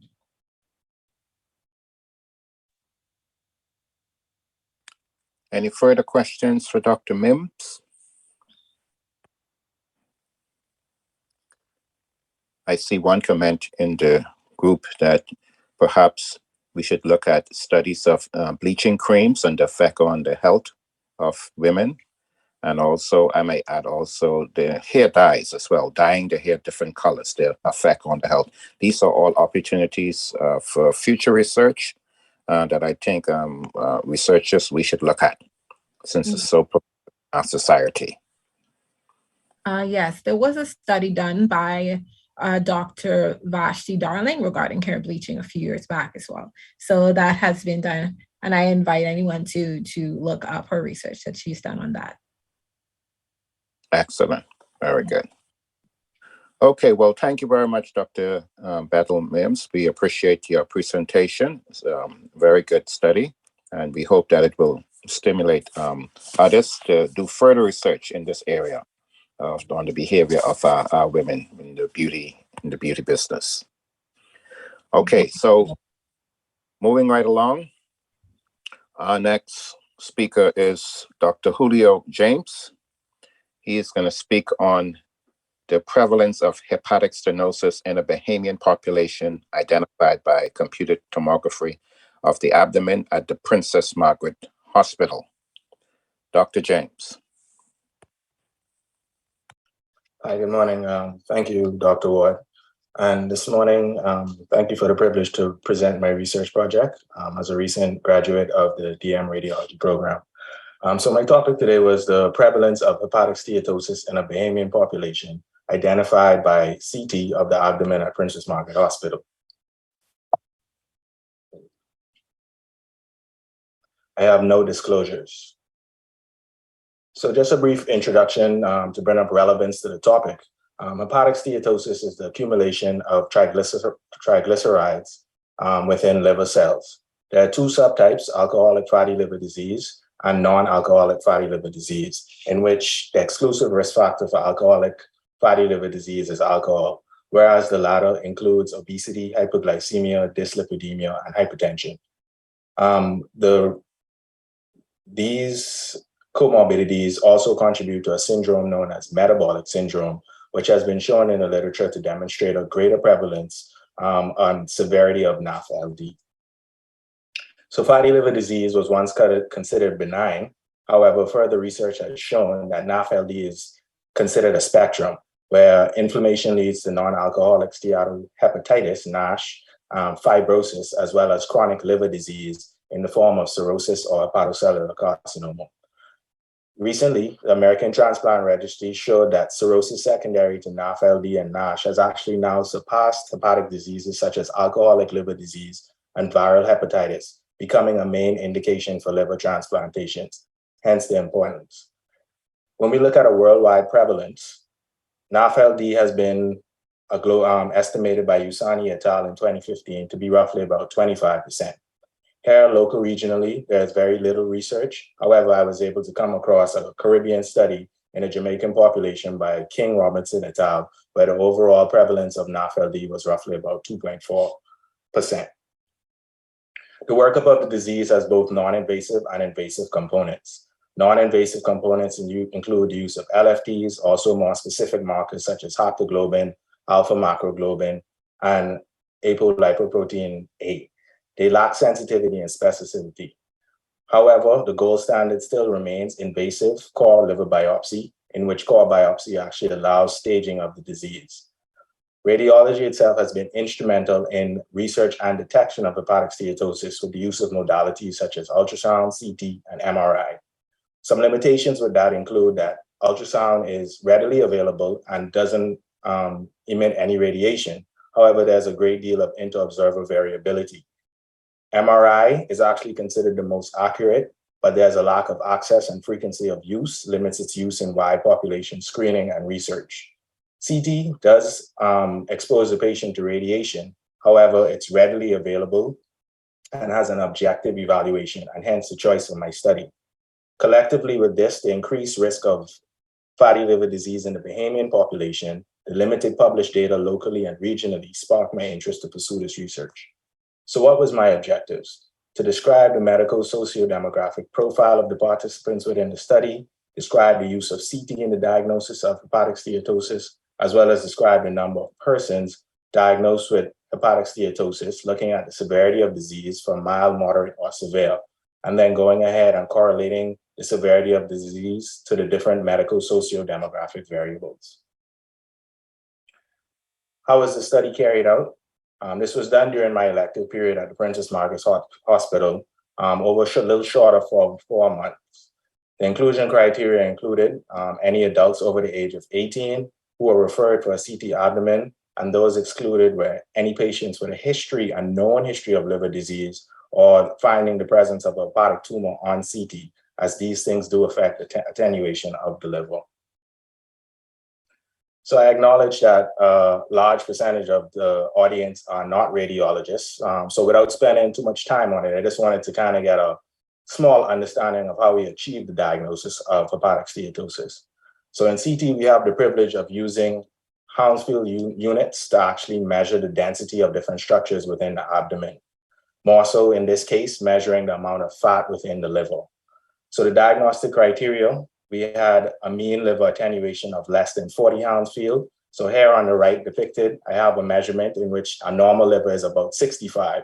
So 40 H Hounsfield has been documented and biopsy proven hepatic steatosis.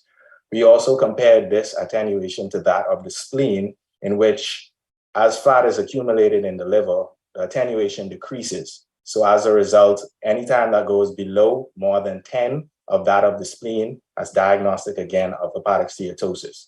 We also did take the attenuation of the liver as well as the spleen, divided them, and came up with a ratio known and documented in literature that less than 1.1 is also indicative of hepatic steatosis. So along with the CT methods, patients who came to the department were also given a brief questionnaire concerning risk factors related to hepatic steatosis. And thereafter, the self-reported data was actually validated with a medical chart review. This information was then input into Microsoft Excel and we used SPSS for statistical analysis. So what were some of the results that we found? So I had a total of 224 participants. However, 40 of them were excluded. So we had a total of 178 recruited participants in which their liver Hounsfield were measured. Of this number, 47 were unable to complete the survey for reasons such as COVID exposure, acute emergencies, human error. So we had a total of 131 participants with complete data. The majority of these were females at 88, and the smaller number of males, 43. When we look at the ethnicity, the majority, as we expect, would be Blacks, 96%, and a smaller percentage of whites. When we look at the comorbidities, here's just a graph depicting the different comorbidities that were screened. We had, and of the listed comorbidities, hypertension was the most prevalent among the participants, with 34.4%. This graph here just depicts that we also looked at other factors such as alcohol intake, and this graph summarizes the relationship between alcohol as well in both males and females within the study. On the left here, we have the smallest amount, which would have been none, and the frequency of consumption, which would have been the highest, would have been about 5 to 6. Despite being male or female, it showed that neither sex showed a high frequency of alcohol intake, but still more higher amongst in males. When we look at exercise, it shows pretty much similar to what we expect in every busy day life, that the majority of participants had no exercise, and the minority exercise about 5 to 7 days a week. So this table, which I'll briefly go into more, just showed directly how many, the 178 participants, what was their prevalence according to the different diagnostic criteria. And we saw that range from a very low percentage of 3.4% when we used the comparison of the liver and spleen, to as high as 37.1% when we used the liver attenuation and spleen ratio.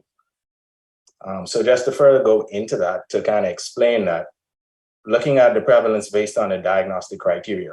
So when we use a liver to spleen ratio of 1.1, that included a complete of mild, moderate, and severe cases. So in that case, the percentage would have been higher with 37.1%.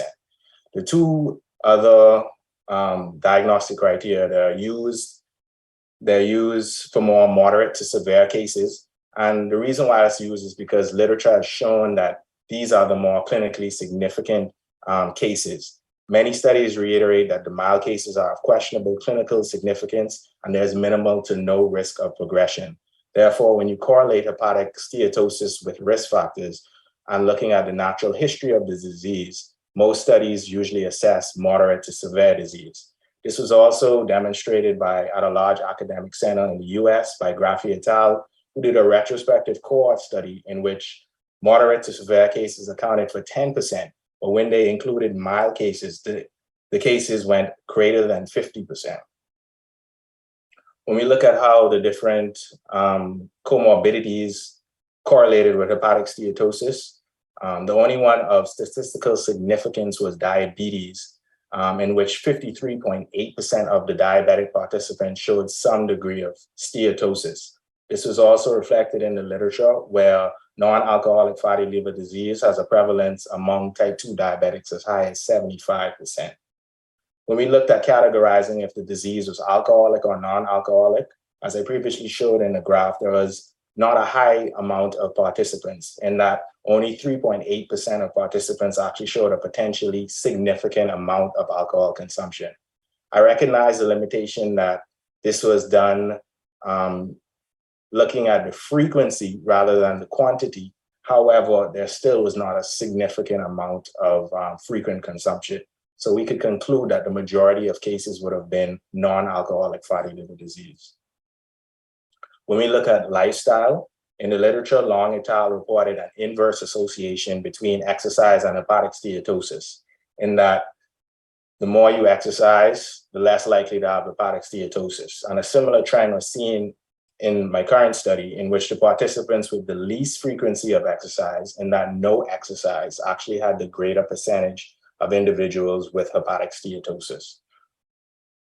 So what were some of the limitations I experienced? As most of the other presenters, this research was carried out during the time of COVID.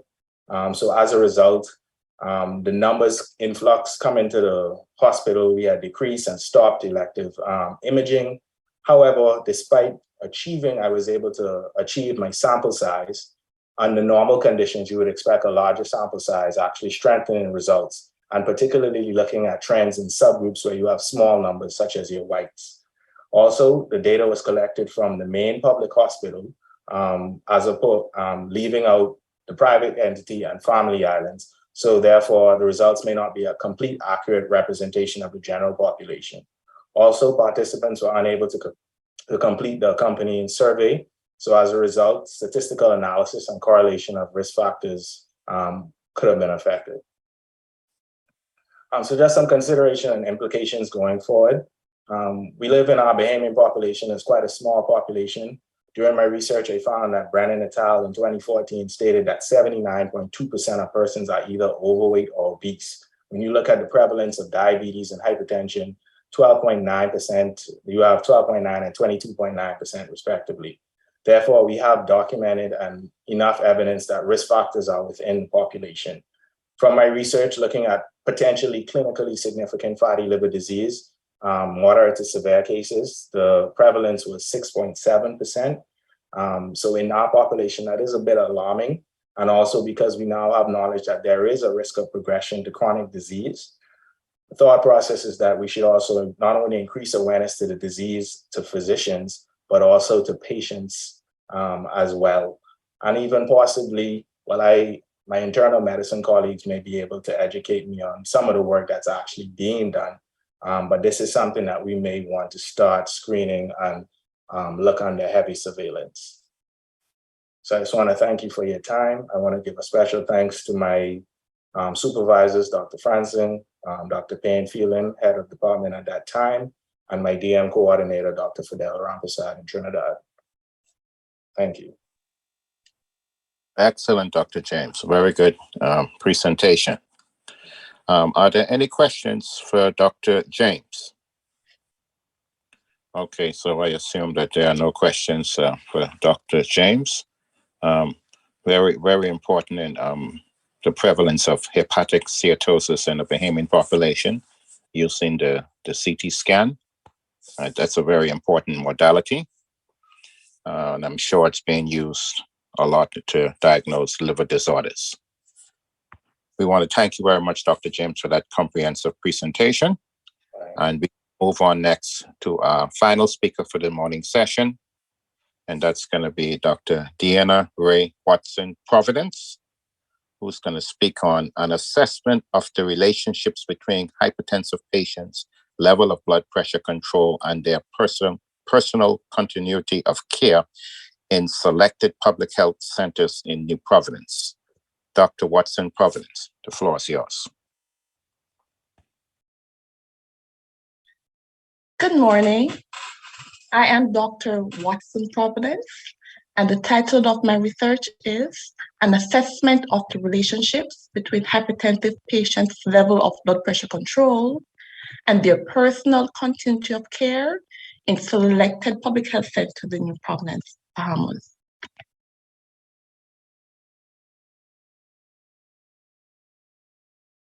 I have nothing to disclose. WHO said that there are more than 1 billion people worldwide with hypertension, and hypertension is the leading cause of cardiovascular mortality and morbidity. Continuity of care, as defined by AAFP, is the process by which the patient and his or her physician-led care team are cooperatively involved in ongoing healthcare management toward the shared goal of high-quality, cost-effective medical care. In the literature, there are different concepts of continuity of care. Namely, there are 3 types: informational, management, and personal. Informational continuity of care entails the previous health information about the patient. Management deals with the rules and protocols within the medical establishment. And personal continuity of care, which is used interchangeably with relational continuity of care, is the relationship between the doctor and the patient. Now, this type of care has 2 aspects: the ongoing patient-provider relationship and the consistency of personnel. This research concentrated on the consistency of personnel. Now, how can we measure consistency of personal continuity of care? We could use the usual provider care index, which is the number of patient visits to their most frequent doctor visits divided by the total number of visits. And this can be classified from low to perfect. A perfect level, score of 1, means that that patient saw only one doctor for all their clinic visits within a period of time. In the literature, the relationship between personal continuity of care and blood pressure is mixed. Therefore, the justification for this research to explore the possible relationships between personal continuity of care and blood pressure control. Hypertension has been shown to be a leading cause of death and disability adjusted life.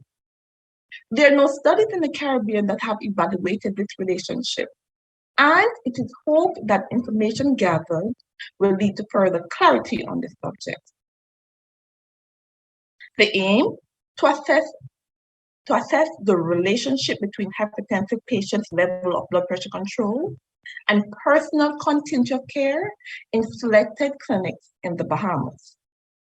Objectives: to describe the medical socio-demographic profile of hypertensive participants from selected healthcare clinics, to determine the proportion of this study's hypertensive participants who are controlled using the JNC8 guidelines, to determine the UPIC score for the study's various clinics' hypertensive patients, and to assess the differences in participants' UPIC score by the selected clinics from which they get their antihypertensive care. This study used a combination of a retrospective chart review and a cross-sectional study design that utilized a questionnaire. Medical charts of these patients were viewed from Family Medicine Clinic and Flamingo Gardens Clinic. The study period was from June 1st, 2021 through September 30th, 2021. The study population were participants residing in New Providence and hypertensive patients seeking health care at the government clinics of Flamingo and Family Medicine Clinics. Inclusion criteria were: patients must be 18 years of age or older, must be diagnosed with hypertension for at least 1 year, and they must have had at least 2 visits to the clinic within the past 12 months, within the last 12 months. The investigators hypothesized that at Family Medicine Clinic, 70% of the hypertensive patients will be controlled.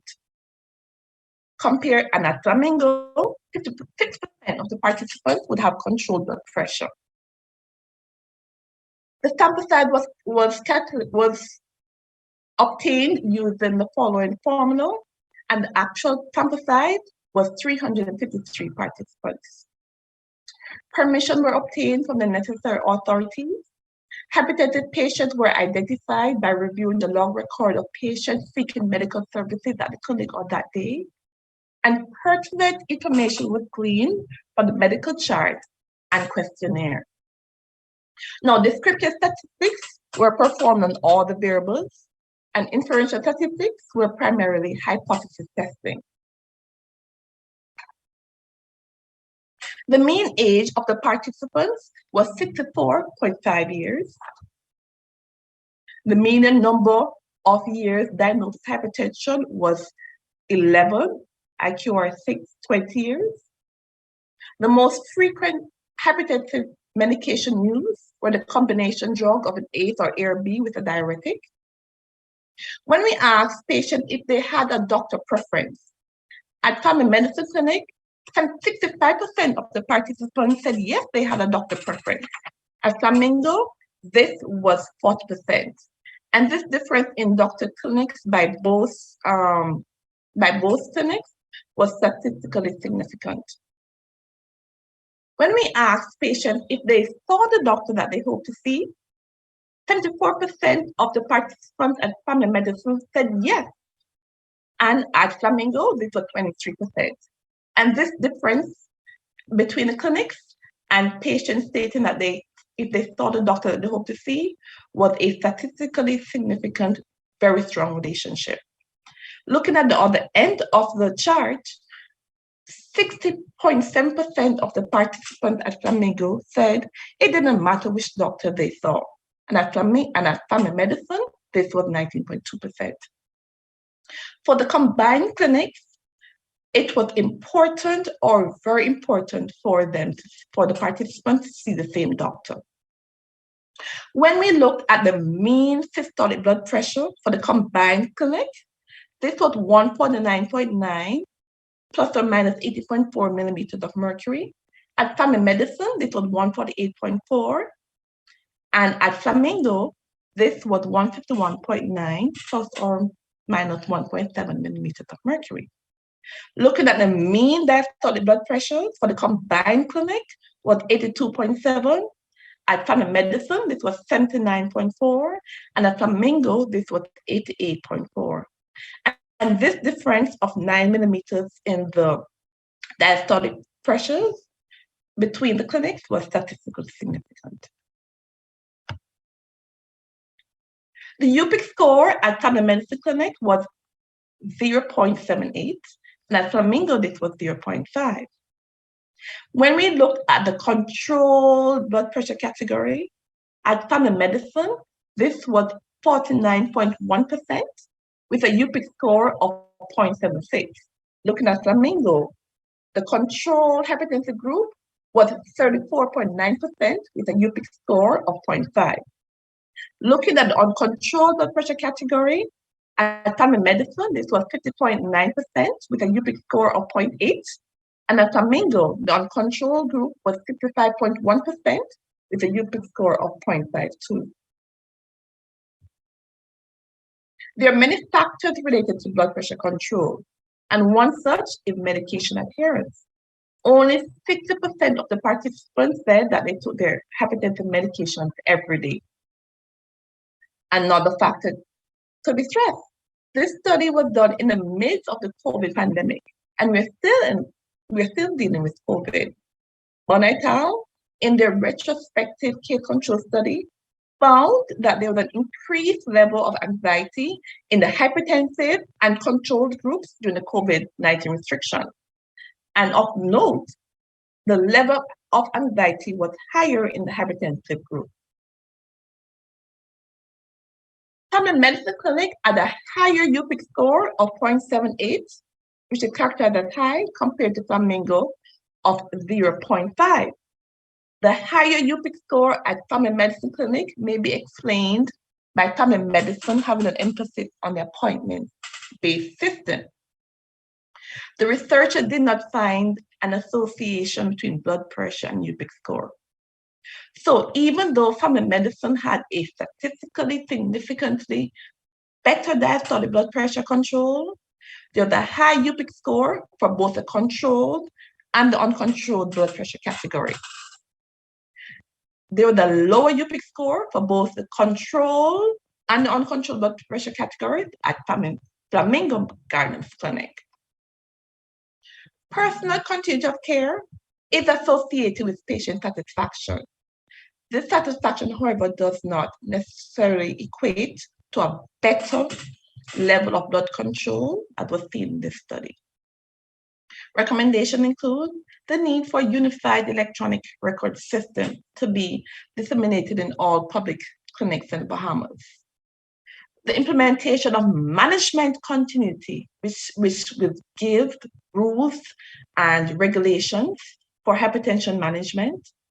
And although this research showed that the consistency of personnel, which means you're seeing the same doctor, is independent to blood pressure control, the specific role of the ongoing patient-provider relationship and blood pressure needs further research. And finally, blood pressure control is hard to achieve. The research project showed that blood pressure control was independent of the UPIC score. The contribution of informational and management continuity of care in blood pressure control need to be explored further. I'd like to thank Dr. Spindler Butler, Dr. Carnese Parkinson, and Dr. Anthony Francis. These are my references. Thank you. Excellent. Thank you very much, Dr. Dana Watson Providence. A very timely topic on looking at hypertension in an outpatient setting. As you are aware, the management of hypertension is very complex. It's not just pharmacological, but it involves other non-pharmacological strategies that need to be emphasized and need to be emphasized equally as the pharmacological strategy. So that is something that we need to remind our residents of, the lifestyle changes with regard to the management of hypertension. I'll open up the floor. Are there any questions for Dr. Watson-Providence?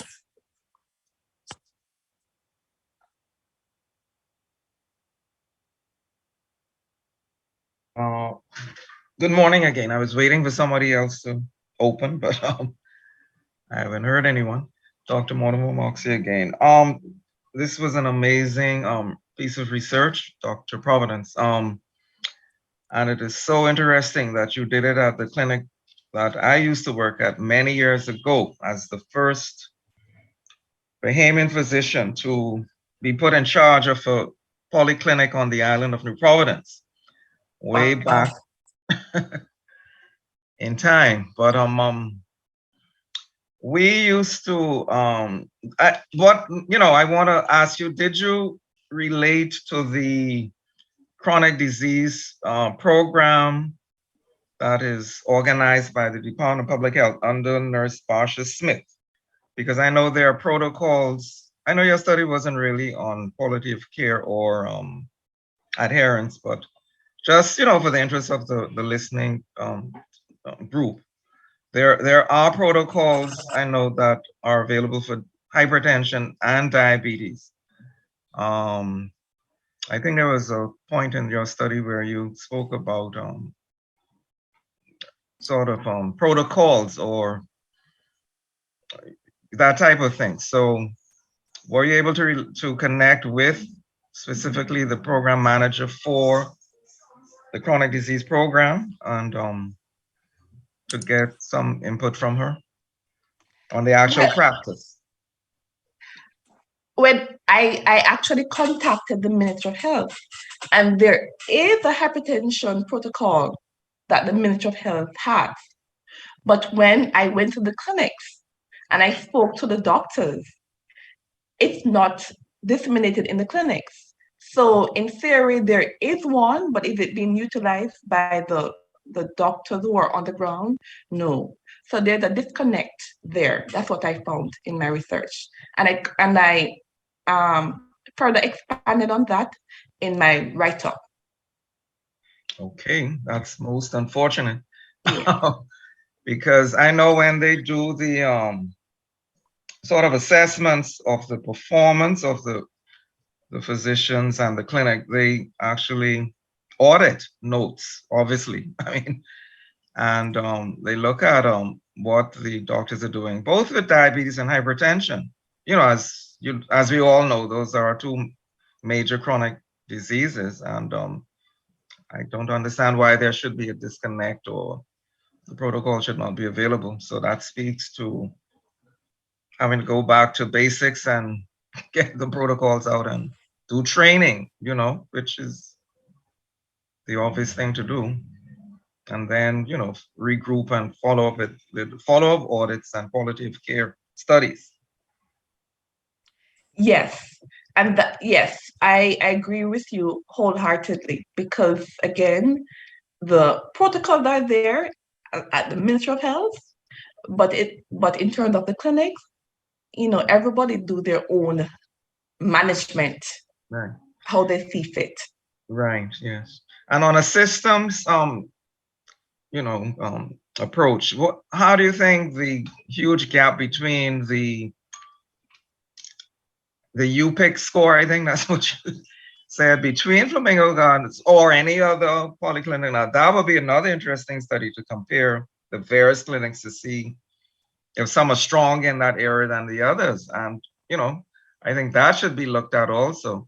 But you did say that family medicine clinic is appointment-based and Flamingo is sort of walk-in.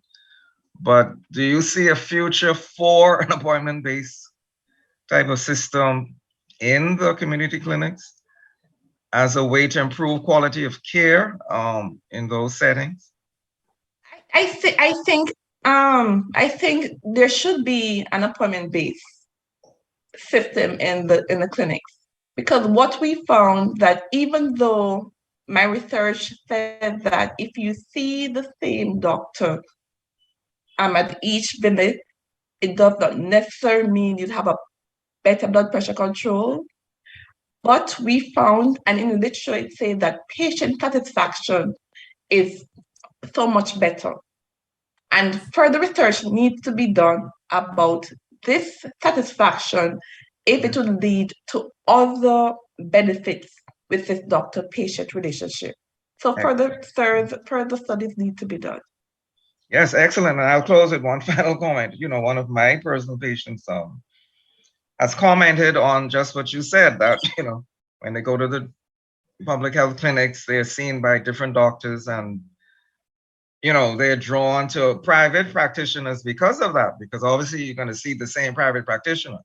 And so it's out there in the public arena also that, you know, you're seeing different doctors, and then the patient said, oh, I have to go over everything with the new doctor. And, you know, it obviously takes time, and time is money, really, because the longer a new doctor gets to know a patient, he could be seeing another patient. Right. So that's something definitely to be researched, and recommendations, you know, policy changes recommended, I mean, clearly, to improve the quality of care. And of course, then the outcomes, which is the most important thing. Thank you. Yes, and thank you too.